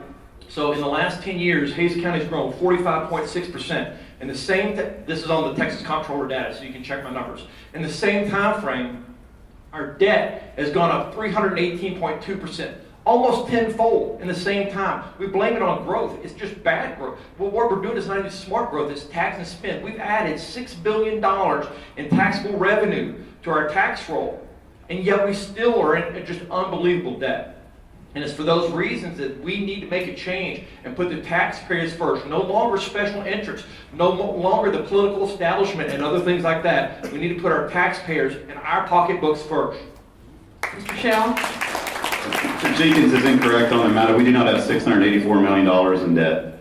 And like I said, $133 million of debt on our books in the state of Texas. We would not have the improvements to our interstate, Winter Roll Drive extension, safety improvements on Rancho 12. The state of Texas has done nothing in the last 15 years in transportation in this area. The only reason they exist is because of Hays County. I value the life of my child and my family. I want our roads to be safe. I could easily sit up here and say I don't like debt because I don't. I hate it. I haven't voted for a single dollar of the debt on our books, but it would be dishonest for me to make up all of these lies and refer to these websites and everything else that's trying to scare you into thinking that there's something wrong with Hays County. Hays County has the highest savings we've ever had in the existence of our county. We have the highest credit rating. We have the lowest tax rate in 21 years. Again, I pay $117 more in county taxes today than I did 10 years ago. We have a balanced budget. It's a state law. Next audience question. I'm Patty Alba. I live 107 Norcrest here in San Marcos. And I am a senior citizen who absolutely loves the idea of a fixed tax rate for our homes. However, my real concern is all the young people who don't fall into this category. They're struggling with their children, trying to pay for just normal everyday living, and their taxes just keep going up higher and higher and higher. And I think we gotta figure out a way to make it even for everybody. Your question? Oh, my question is, how will you do that? Mr. Shell? We need to continue to find ways to operate our government efficiently. We need to cut bureaucratic waste. We need to plan for the future accordingly. We need to be responsible with your dollars. And again, I do not set the tax rate for your schools, your cities, or any other taxing institution. I paid almost $5,000 in property taxes. I didn't wake up 3 months ago and realize I paid too much in taxes. I've spent my entire adult life realizing I pay too much in taxes. I spent the last 8 years of my life dedicated to reducing and controlling the spending of your county taxes. And again, I just want to point to the fact, I pay $117 more today than I did 10 years ago. That's less than inflation in your county taxes. Your school taxes, that's different. I'm sorry about that. There's nothing I can do. Maybe my opponent should run for state rep or Congress or something else. He can't do it as a county commissioner, I guarantee that. Mr. McFerrin? So let me tell you a couple things. First of all, he wants to try to discredit by saying, well, some of these websites I've actually mentioned and referenced is Texas Comptroller. Comptroller.texas.gov. Check it out, number one. Number two, I don't know about you, my taxes have gone up quite a bit. And in fact, I'm willing to sign a pledge that I will make sure that I will, as county commissioner, set it to where there's a tax rate where we do not increase your tax bill, period. We shouldn't do that. In fact, the Republicans, if you read the 2016 Republican platform, it says we should do away with property taxes. Until then, freeze your taxes at the assessed value. We're not doing that. We tax and spend. It's unreal what we do in here. And all this information is easily accessible online if you want to check the veracity of that information. Next audience question. Thank you. My name is Bob Parks. I'd like to thank both you gentlemen for being here tonight and the league for having all of us here tonight. Really appreciate it. In the job of county commissioner, the way that I understand it, there's an opportunity to spend countless hours and bring in countless experts on issues that affect all the public here in Hays County. Hours and hours of debate. But as we have seen here in Hays County multiple times within the last couple of years, and we certainly see it as we watch the news across the nation with hurricane floods and fires and mudslides and horrendous train wrecks. And Please get your question. My question is this to each of the gentlemen. What have each of you done specifically in Hays County within the last 5 to 7 years to qualify you as my commissioner to be ready on day one to react to a major disaster in Hays County? And please in your answer include comments like how your experience in the last 7 to 8 years would include acting with state agencies, federal agencies, multiple disaster relief agencies, etc. Mr. McFerrin? Well, so that seems a question more geared towards Mr. Shell, but I'll go ahead and answer that for you. So obviously I'm an attorney, so I don't work with EMS and other things like that. Now, when I was in the military, I actually was a lab tech and I was also a medic and medical first responder. So I do have experience working within that environment. Number two, my wife and I actually live in Wimberley, and we're living there when the floods obviously happened. And we actually were able to come out and work a lot with our community. I know the county loves to take a lot of credit for that. The county did a great job. But anybody who was in Wimberley at that time knows it was a community that pulled together and did that. There were people I didn't even know, people that were neighbors of mine out passing out water. Me and my kids and my wife were out digging mud out of somebody's house. We don't even know whose house it was, but it's the right thing to do. So, do I have years of experience working and managing with EMS? Absolutely not. I'm an attorney, right? But I'm also an attorney that drove 3 hours a day so I could keep my kids in the same school district in Waco while I went and got my law degree. Drove 3 hours a day, went through law school, graduated top of my class, got published, opened my own law firm. So I'm pretty confident that I could do that. Mr. Shell? Colin's right about the recovery of that devastating flood in Wimberley. That was a community response. It was amazing to see that community come together. It's what makes this county special and really makes is really the reason that I do my job. In fact, that disaster is when I decided that I wanted to be a county commissioner. I was in Houston at my in-laws' house when I got that call, and I left early that morning. I was the first person to cross that bridge, and I stayed there for months. And it was amazing to see that community. It what galvanized my desire to serve this community, and I am prepared for it. I'm the president of our EMS board here in San Marcos. I went through that with the state, with federal agencies, our congressional staffs and offices. And so yes, I'm very experienced and more than willing to step in if needed. Hopefully we won't ever have to do that again. But if we do, I guarantee you that Wimberley and Hays County and San Marcos will be ready because we've got great people here that really love this community. Looks like we have 2 additional questions. Is that right? Pardon me? Talk to me. No. Behind you, there are 2 gentlemen. Joe Browning, a Hays County resident. I just want to give the audience a moment to give you both a round of applause for being an example of what a positive campaign looks about. So a round of applause for you. Thank you. Thank you very much. You both served your communities honorably and you stayed positive. You brought us your vision for the future, not attack one another, and it's very appreciated. And since we have two bald-headed Aggies up here, both jockeying for our votes, I think we need you to differentiate yourself. What do you believe is the biggest difference between you and your opponent? Mr. Shell, would you start, please? First of all, experience in this community. I've studied this budget. I'm an engineer, logical thinker. I know we keep talking about the total taxes they all pay. I know it's extreme. Believe me, I would love to do something about the taxes we pay to our school districts and help them with funding. I think that's something the state's gonna have to do. I'm honest enough with you all to tell you that we do have debt. I could sit here and say, you know what, let's not issue any more debt as long as Hays County exists. Let's just not pay the debt we've got. I'd be dishonest. We have it, we have to manage it, we're gonna manage it probably, and it takes experience to do that. Mr. McFerrin? So, first of all, I really enjoy being in this campaign because it has stayed positive. And Mr. Shell, a little bit I know about him, seems like a great guy, but we do see very differently on policy. And, you know, to say there's nothing we can do about it, it's out of our hands. To me, or we couch terms when we do spend money and we say, hey, it's for safety, it's for the betterment of our communities. That's just overgeneralizations, and what that is preying upon taxpayers not to know the difference or be informed. Oh, we did it for safety reasons. And the reality is we don't have the money to go forward. What we need is new leadership. We can look at things such as impact fees that many cities and other places use to help offset some of the costs. So when we have this expansion, because of the rapid explosive growth that we've been having, that we don't have our existing taxpayers bear 100% of the brunt. We put it back on people coming into our communities, both commercial and residential, to help offset that cost. At this point, we'll move to closing statements. Mr. McFerrin, will you begin, please? 1 minute to close. So again, thank you all very much for having us here. This has actually been a pleasure. It's been a pleasure campaigning against Mr. Shell. He's a gentleman. But again, we do see very differently on how we want to do things. You hear a lot of people say, I'm running to serve, right? How many times do we hear politicians say, I want to serve? But really what they would do is they want to get paid to get a job. And the county commissioner, base pay is about $82,000 and change or somewhere around there if I saw the last budget.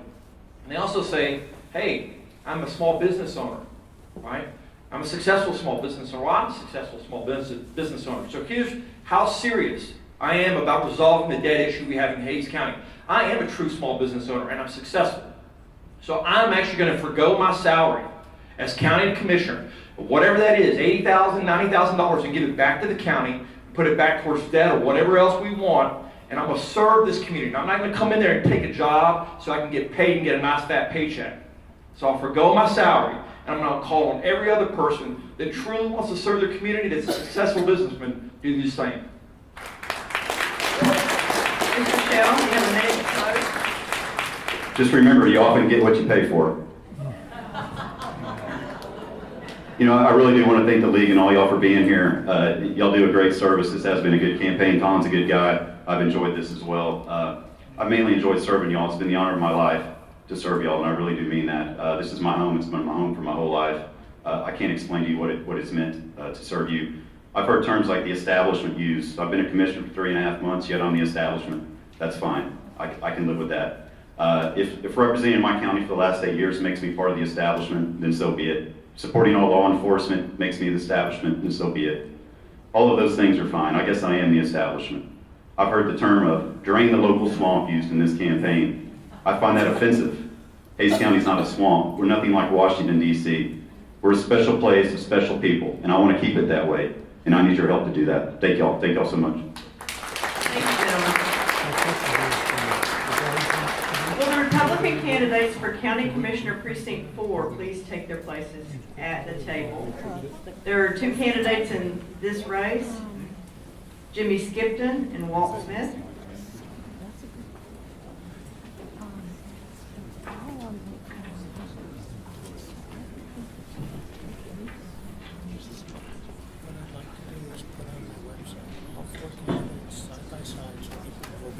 Change a word from We'll begin with opening statements. Each candidate has 2 minutes. Mr. Skipton? Again, thank y'all for coming. Thank y'all for staying around.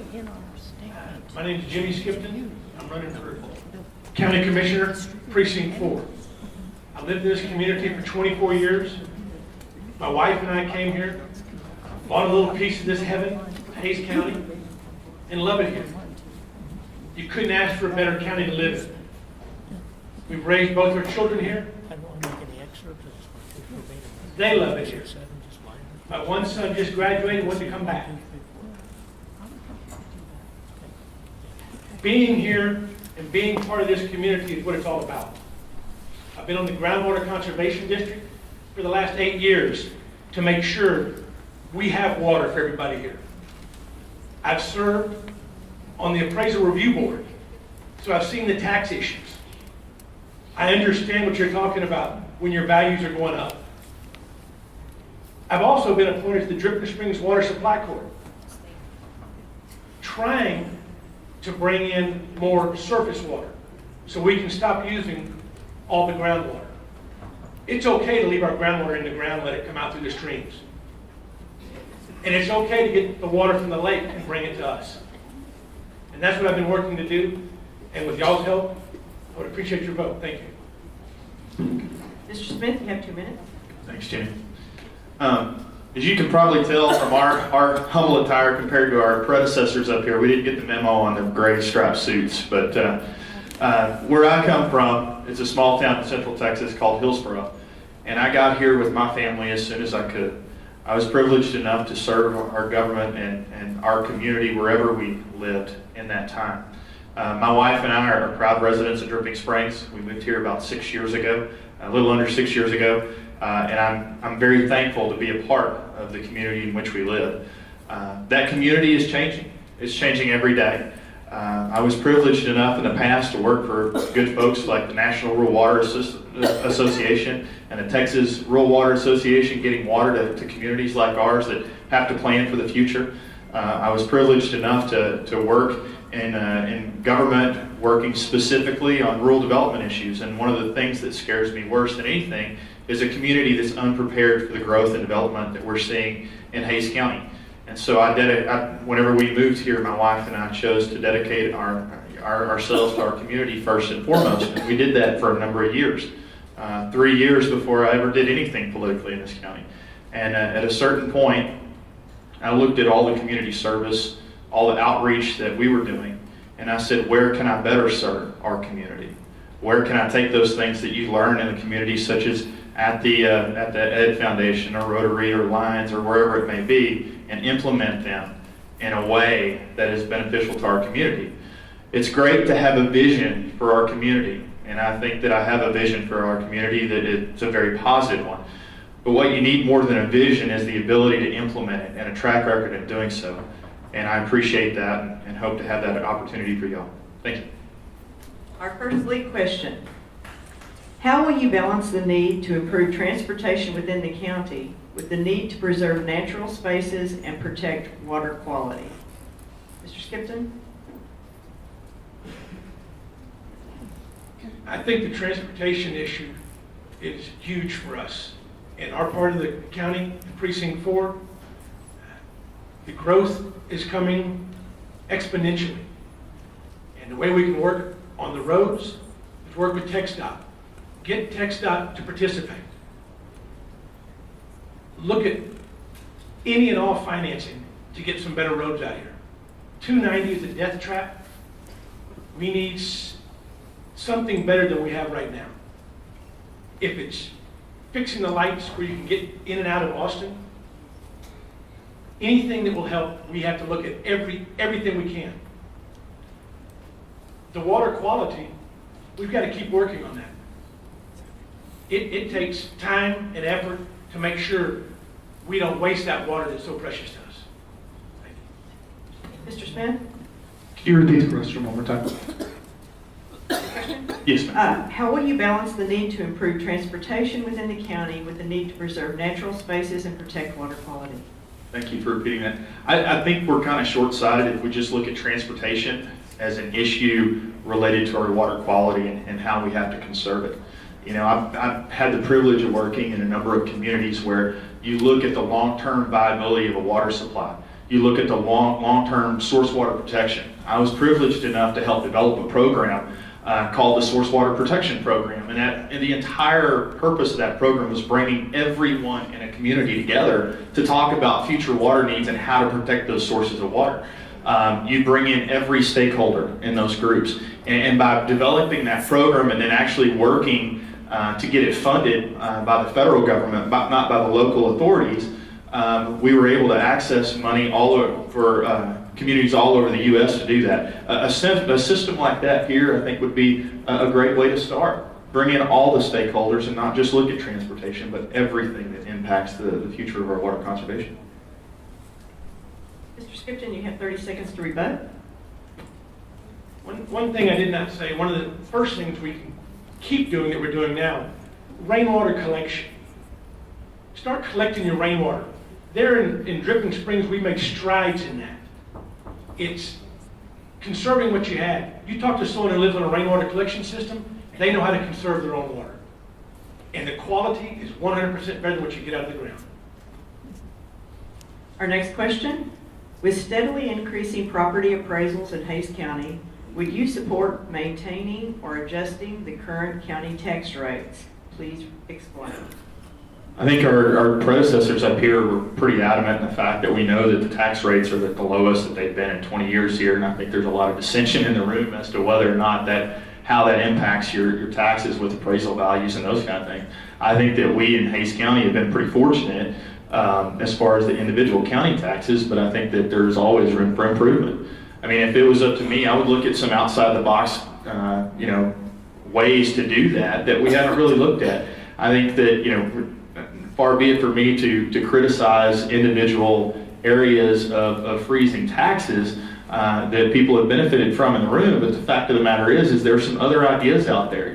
I would love to see some of those savings, if we're able to capture them, as an increase in the overall homestead exemption for every person who owns property in the county.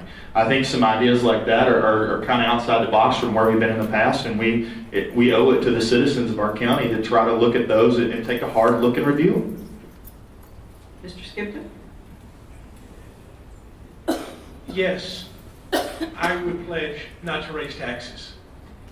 I'm tired of paying them. Yes, we have to have taxes, but every time a new store goes in, every time a new house comes in online, it raises the valuation that we have here in Hays County. Every time we get a new business in town, it helps the valuation. So look at where we are now.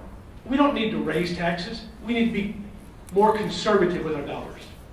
That's what we need to do. Mr. Smith, you have 30 seconds to rebut. Well, I absolutely agree that we don't need any new taxes in this county. I think that where the rubber meets the road is whenever you're sitting on that commissioner's court and you're one of 4 votes and things come before you, you have at times the privilege of saying, well, I'm the one guy who voted no. It's kind of disingenuous. I think that you have to stand and take ownership of those issues. And when it comes to taxes, when it comes to those hard issues, you can't just be the guy who says no. You have to be the guy who knows the issue, does your research, and does what's right for your constituents. And that's what I'd love to have the privilege to do for you guys. Are there any audience questions for these candidates?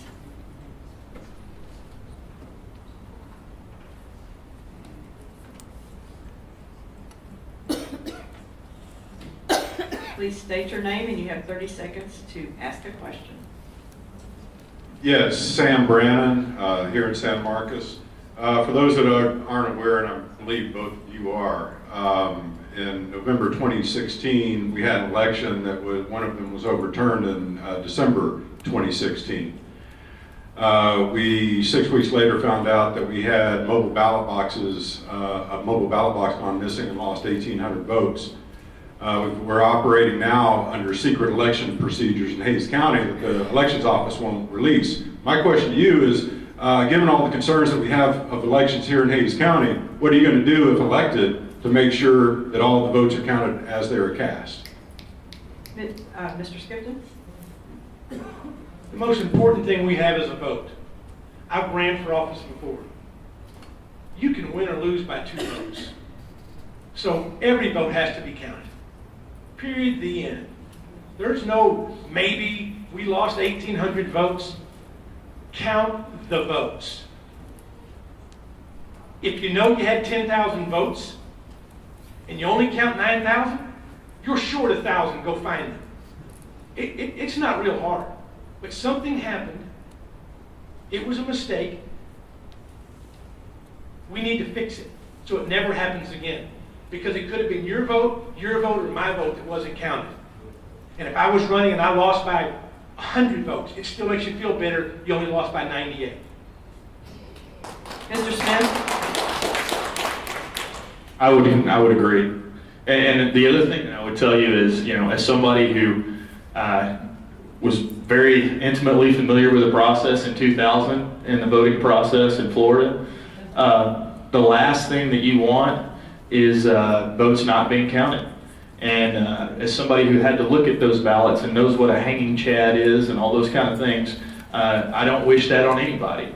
The fact is that we as a country, we as a community, more importantly, the one thing we have, if we have nothing, there are countries in the world who are based off only if you own property taxes can you vote. Only if you have look a certain way or have a certain religion can you vote. We're thankful in our country that's not the case. It's the one great equality we have, and to disparage that in any way is just unconscionable. So I would agree.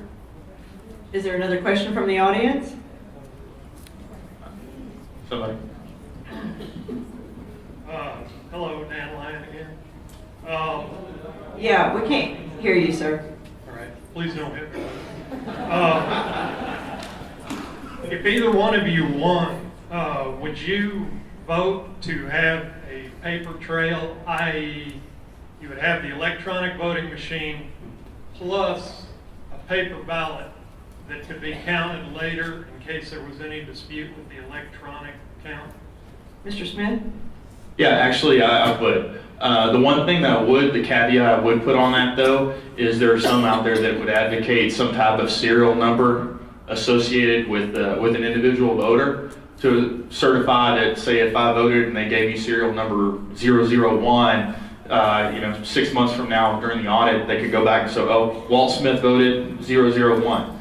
I am not in favor of that. I'm in favor of having a paper ballot that prints out at the same time with no serialization. And I'll tell you, is because I've worked in government before, and no matter how protected somebody is, it scares me to death. If you were able to go back and look and see exactly what I voted for, I think that completely disenfranchises a voter from that freedom that they have in an election booth.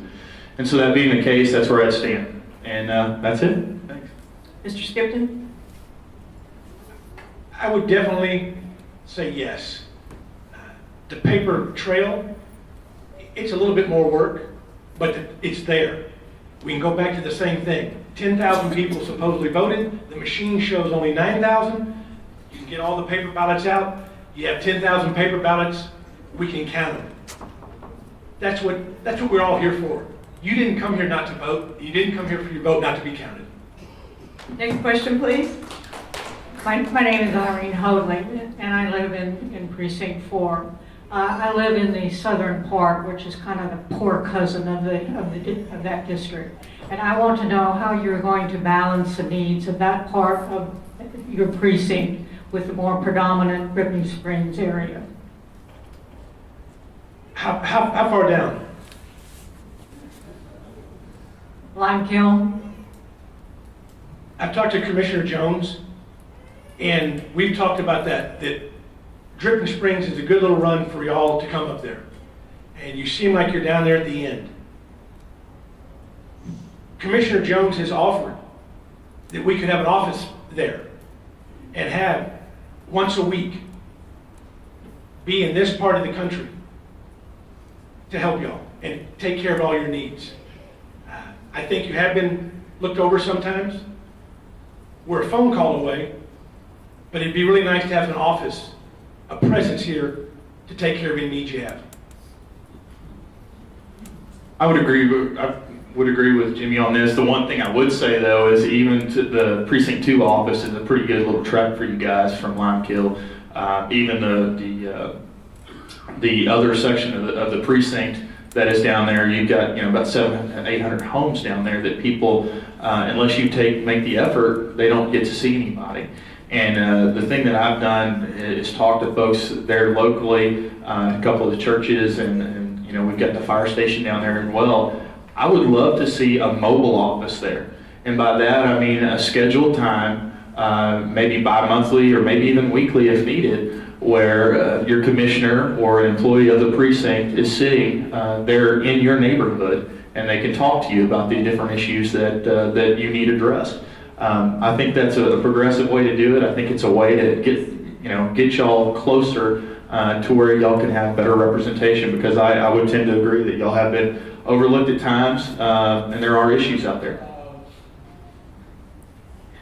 We're running pretty late. Are there 3 questions standing there? Is that what I'm seeing here? Okay, we're going to try to take all 3 of those questions, but let's get those questions out fast. Mark Key, Dripping Springs, Texas.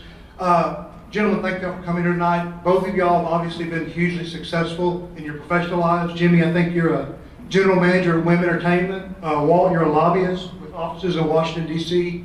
and here in Austin.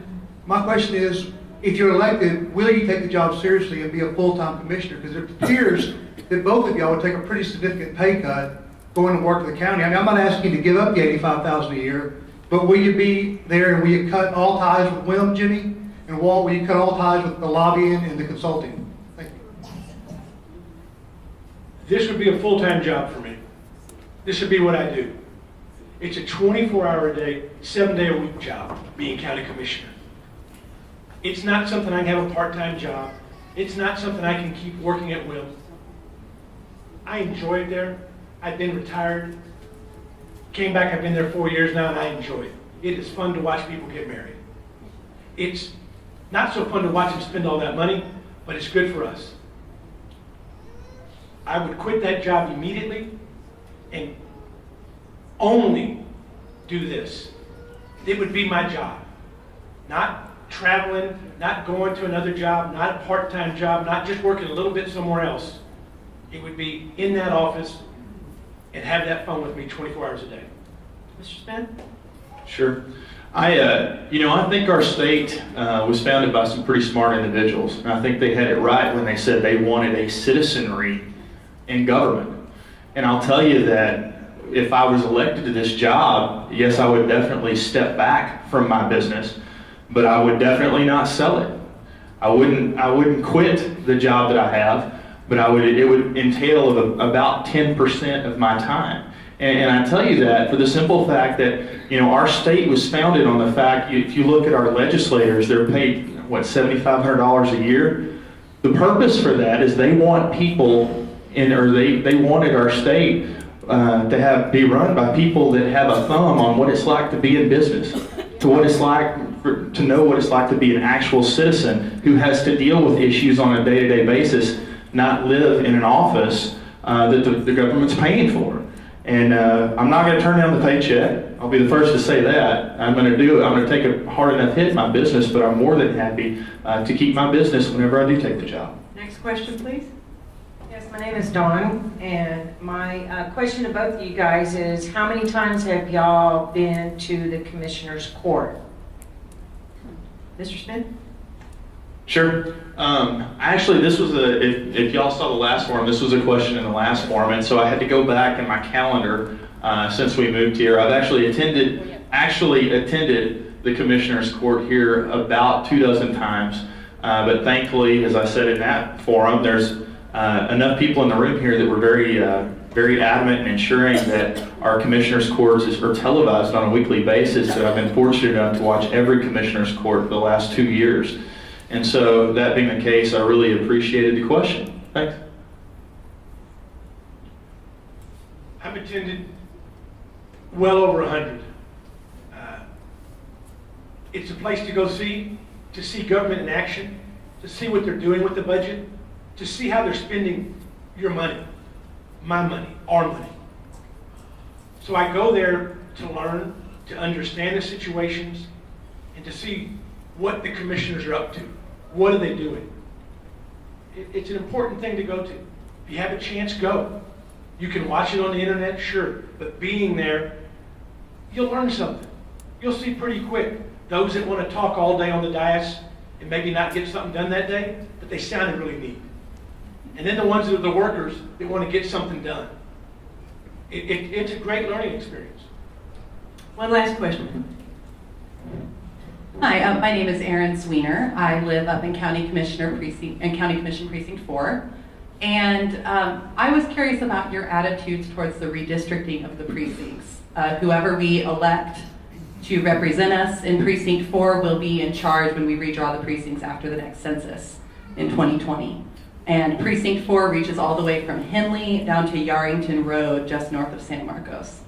Will y'all support drawing precinct boundaries that are more compact and result in fairer representation for the county? Yes. If you look at the line now for Precinct 4, if you really look at it, it's bizarre. I'm west of Dripping Springs, but the university is in my precinct. Doesn't make sense, but I'm sure the greater people who decided this 6 years ago thought it was a good idea. At that time, I was in Commissioner's Court saying this was a bad idea. The students in San Marcos do not have the same problem that the people in Dripping Springs have. So yes, I definitely would look at it to make more sense for boundaries. Mr. Smith? I think the biggest, Aaron, thanks. I think the biggest question is not going to be, would you support it? It's going to be if you look at the population of our precinct, not only our precinct, but our county, it's going to be where that dictates the line falls. I mean, if you look at the population growth in our county, there's no question, y'all have enjoyed some population growth on this end of the district, in this end of the precinct, but the fact of the matter is whenever you look at the overall population and divide that in 2020, the population growth where you live by Dripping Springs has been astronomical. And so just by virtue of the numbers, the sheer numbers, this district can't look this way in the future. I would definitely support a more consolidated district. But again, I think in the end, it's going to be the population that we've received in the county that's going to probably play a much higher factor than whether either one of us say, yeah, it's a good idea. I think all of us can agree it's a good idea to have a more compressed district. Mr. Smith, you have 1 minute to close. Thank you, ma'am. I appreciate the League of Women Voters holding this tonight. I know I've said that, and everybody else has said that, but I truly do appreciate it. It's forums like this, and it's the opportunity to get in front of people that we really should not take for granted in our country. We have the option to do that, and not everybody has that. I've been privileged enough to work with some folks in other countries that don't have that right. And so every time I see a group get together like this, it kind of warms my heart. I'd ask for your vote. I'd ask for your vote in Precinct 4. I'd ask for you to join the majority of the Republican precinct chairs in that precinct in supporting me. I'd ask that you join our congressman in that precinct, or in Dripping Springs, Congressman Roger Williams, and his endorsement of me. And I ask that you join the hundreds of residents in the precinct who have blessed me with their endorsement and have come out and put out signs and helped in this race. I just thank y'all for the opportunity to serve and really appreciate the time tonight. Mr. Skipton? Thank y'all very much for coming.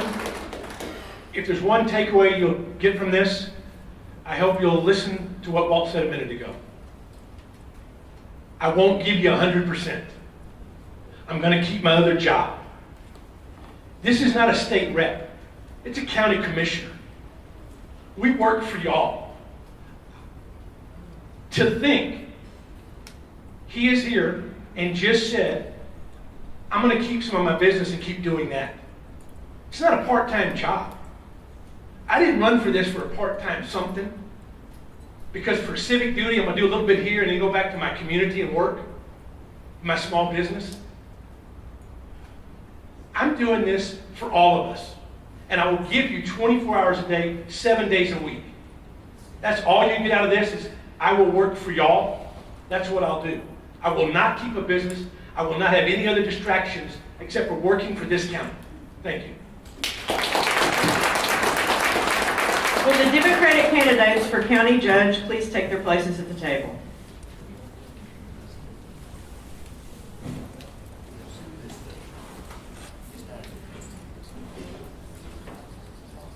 There are two candidates in this race, Ruben Becerra and Abe Velasquez.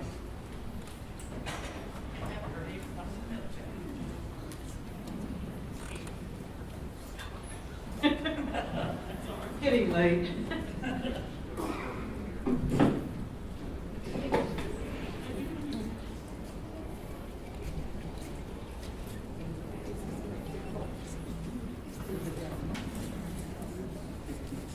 Yes, we're running a little bit later than we had anticipated, but I think the participation has been really good, and I wanted to give everybody the most opportunity to ask candidate questions. This is kind of the, one of the few opportunities you have to see your county candidate, so I think it's important. You each have 2 minutes to open. Mr. Becerra. So my name is Ruben Becerra, and I worked my way through college with a brand you guys might know, Whataburger. Married in 19 and 20. So I've been married for 25 years. We raised our kids here, and so mine goes from kindergarten all the way through, and my eldest is about to graduate with a finance degree here at Texas State. I say that because I want to convey a sense of hardworkingness here. And so the very first thing when we bought Gil's Broiler, little burger joint downtown, was my complaint with parking. We had none. It was a real problem, and I called for some direction from the city, and the chief of police came to visit and asked me to go across the street and meet with Kelly Franks, the Main Street manager. And through serving in Main Street, and through serving as a planning and zoning commissioner, and through serving in the Arts Commission, and through serving on the Blue Ribbon Bond Committee, and through serving in all the organizations that I've participated in, donating of my time for the past 2 decades, I have learned one good, cool thing. It feels good to help others. I love helping people. I've been in that place of helping people. I've been a fortunate soul. Hard work makes me split my time and work really hard to be most efficient and effective. And I want to convey that continuation of spirit of giving and community, love of community, to you guys through this position. So if elected, I give you guys a soul that has been 3rd generation of serving of others. And that's all I want to do is serve others. Thank you. Mr. Velasquez, you have 2 minutes to open. Thank you, ladies and gentlemen. Thank you for coming. My name is Abel Velasquez, and of course, I'm ready to be your next county judge. A little bit about myself. I was born here in San Marcos. I was raised in San Marcos. I grew up here in San Marcos, and I graduated from San Marcos High School.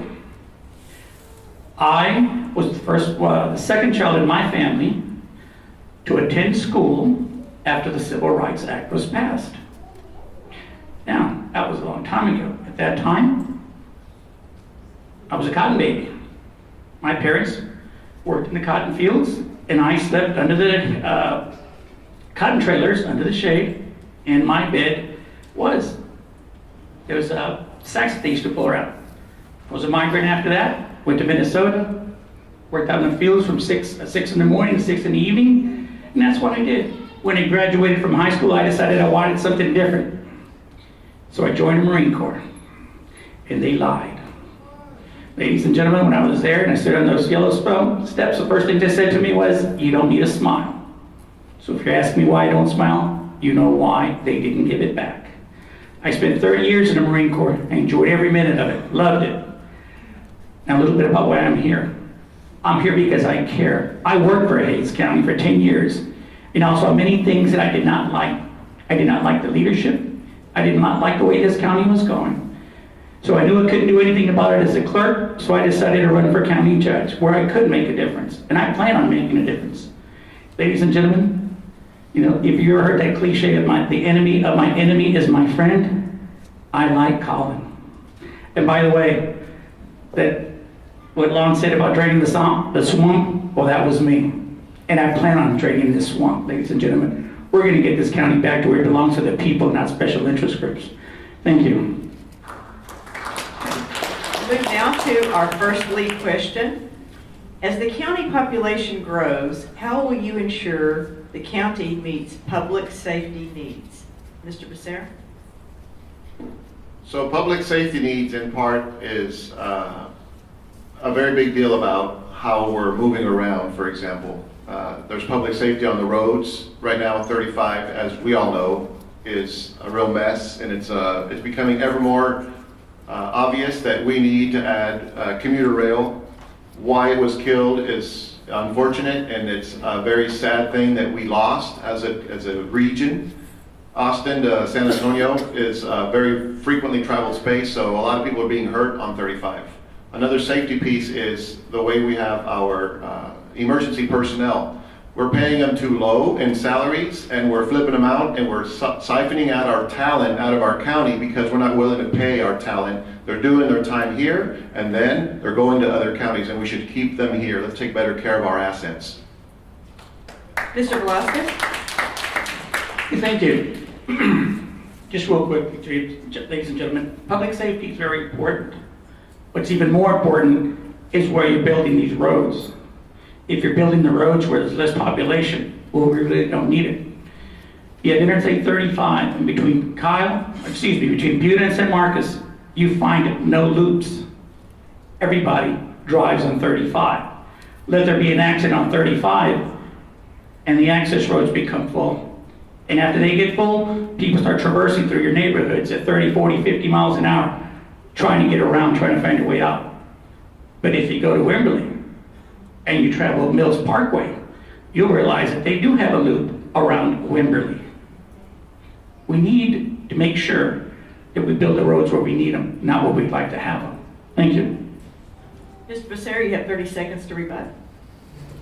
I think it's important that we continue to focus on our roads for sure as a key piece of our safety. But in addition, the importance is not to build them in environmentally sensitive areas, because that ties to our safety where we clog basically the lifeblood of absorption of water, and we end up in a place where we're flooding other parts of our community. So the roads are important, and they must be built in spaces that are environmentally conscientious.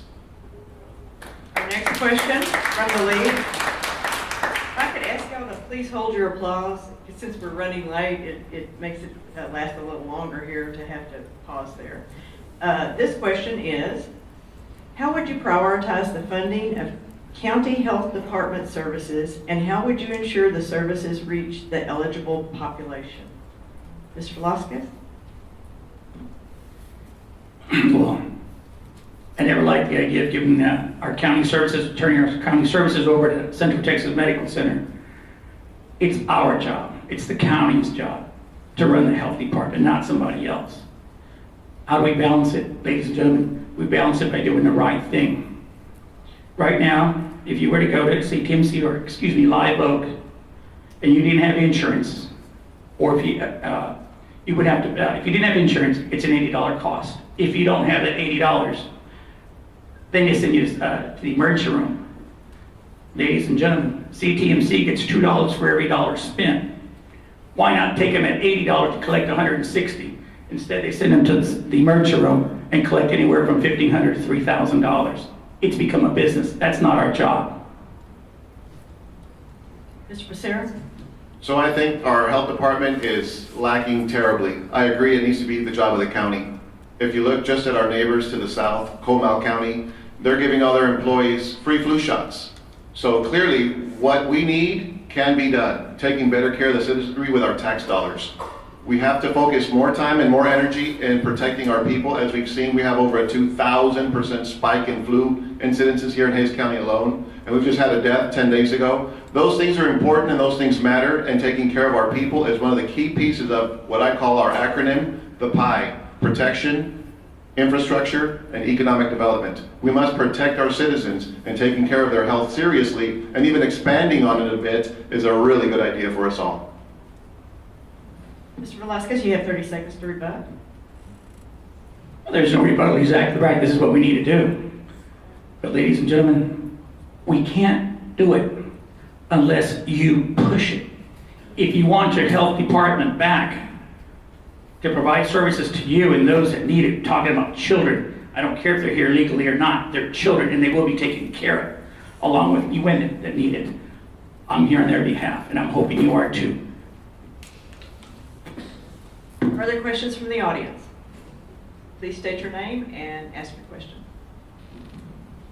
Yes, my name is Harvey Jenkins. I live at 1420 Shuley Drive, San Marcos, Texas, 78686. My question is this, about the light rail.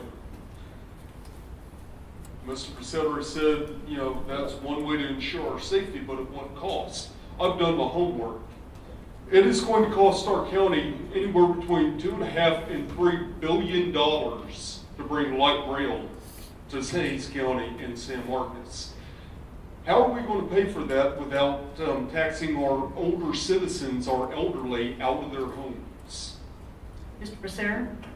The idea is we've already spent many millions, many millions, and we've thrown them away because our Commissioners Court decided, and certain specific individuals decided we don't want to do this anymore.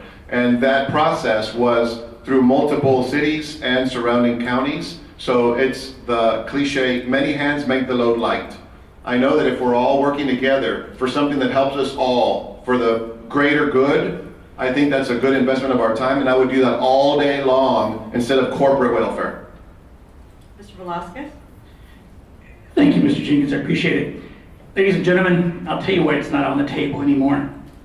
And I'm pretty sure Commissioner Conley would be Will Conley would be the first one to tell you.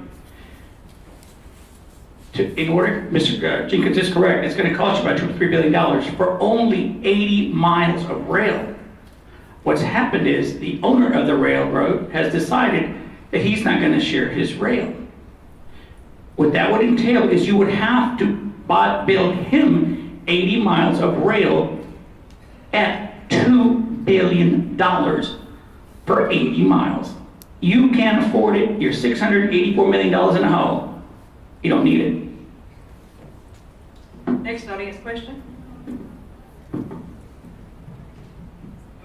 Dan Lyon again, and if anybody's sneaking up behind me, I'd appreciate it if y'all would let me know. But anyway, I'll ask y'all the same question that I asked the candidates for Precinct 4 about the voting system, and would you support a paper ballot in addition to the electronic voting machine? Mr. Velasquez, would you start with that one, please? I'm not sure how many of you attended the voting display that they had at the government center here a few months ago. It was a great show, and you should have been there if you didn't go. They had two systems, our current system that we have now, and they had a different system. This different system gave you a paper trail. It was very simple. I tried it in Spanish and I tried it in English. You couldn't beat it. It was that simple.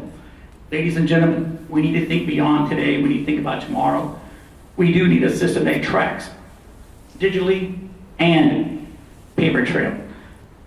Cost doesn't matter. I'd rather have an honest election system that had one where you lose 1,800 votes and you come back and people tell you, oh, we're done with it. We don't want to talk about it anymore. I'm for it. Believe me. The cost doesn't matter. Mr. Becerra? I was at the VFW and they had these big sheets that they put out with everyone's names on them that their votes hadn't been counted. 1,816 votes were not counted. And yes, my family's votes were in that list of votes not counted. I take that very seriously, and I think it is an insult that in early voting, we could show up wherever you live in the county and you can vote, and it automatically locks you into your specific lineup of what you should be voting for.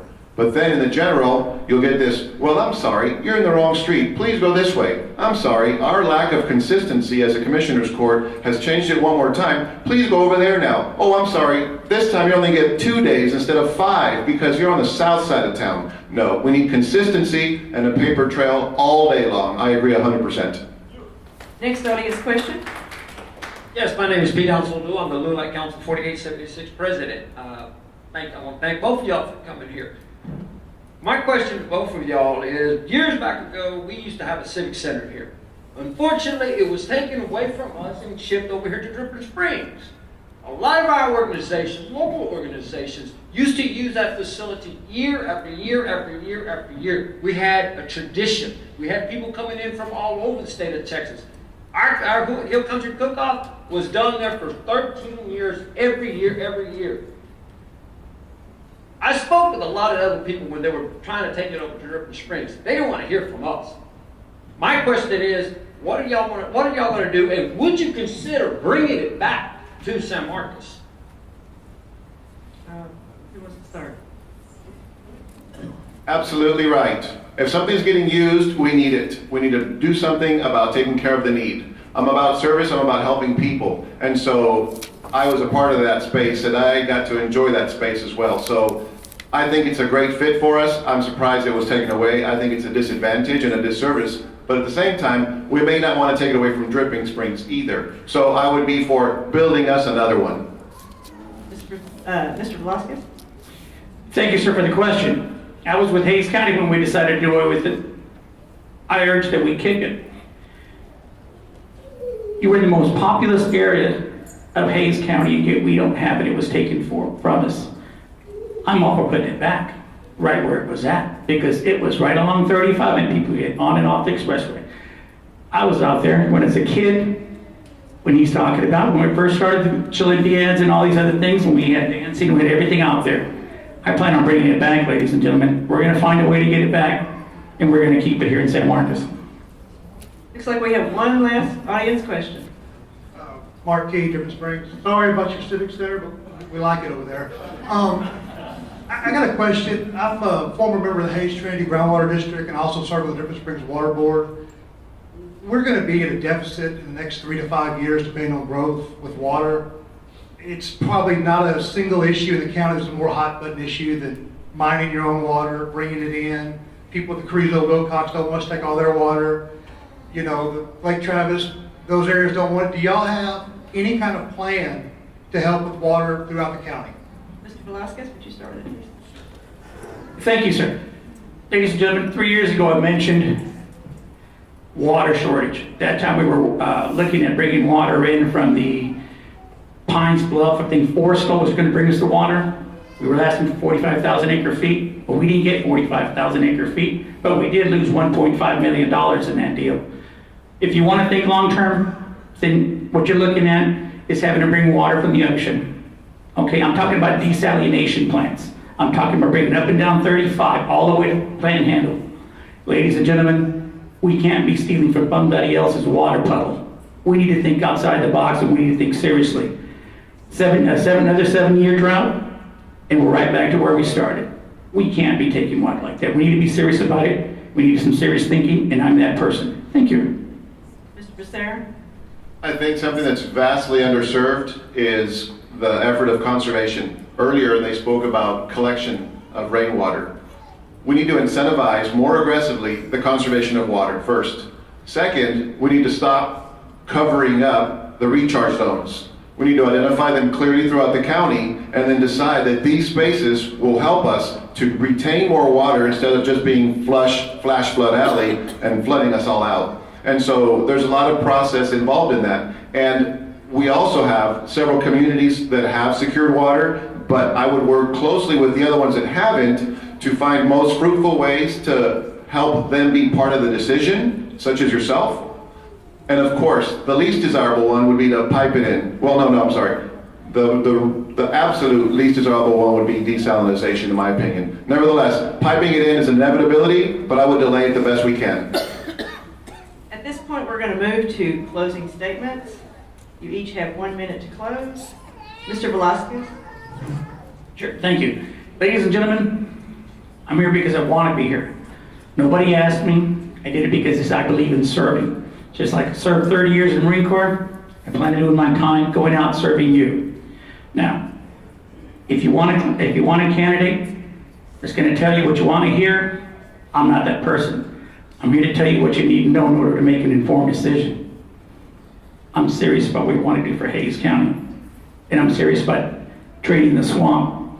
I'm serious about getting rid of special interest groups. This is your county, and you need to take it back. You can't sit there and vote the same people in and expect a different thing, something different to happen. take charge. It's your county. It's your children's county. It's your grandchildren's county. And you need to make sure when you give it to them or hand it over to them, that things are well. Mr. Becerra? I'm really surprised that we're both standing up here and having such similarities about the conservation and the belly aching about the money, because we're the ones that would typically, the Democratic Party, want to do more for people. That's what we're the party of. And the Republican Party typically is the one that says, spend some more in different things. But what was really refreshing to me was to hear the Republican candidates feel as we both do, which is we are way overspent. I don't care how you slice it. I don't care how you dice it. I don't care what lipstick you put on that pig. We have way too much money going out as taxpayers, and most of us have a real hard time paying our taxes. And so all I want to say is this is out of control, and you vote for people that don't want to raise your taxes, vote for people that want to preserve your environment, vote for people that want to represent your interests, and environmental conservation and intelligent growth is key to our community. All I want to do is help us grow intelligently, because growth is coming. All we have to do is not throw millions of our tax dollars at it, because it's already coming. Let's not be wasteful. Thank you. Thank you both. We appreciate the local media coverage tonight, and for all of you being here, thank you all for staying. Thank you for being informed citizens. Remember, early voting begins February the 20th. It ends March 2nd, and the election day is March 6th. Thank you for your attendance, and remember, your vote does count, and it's important that you vote. Good evening.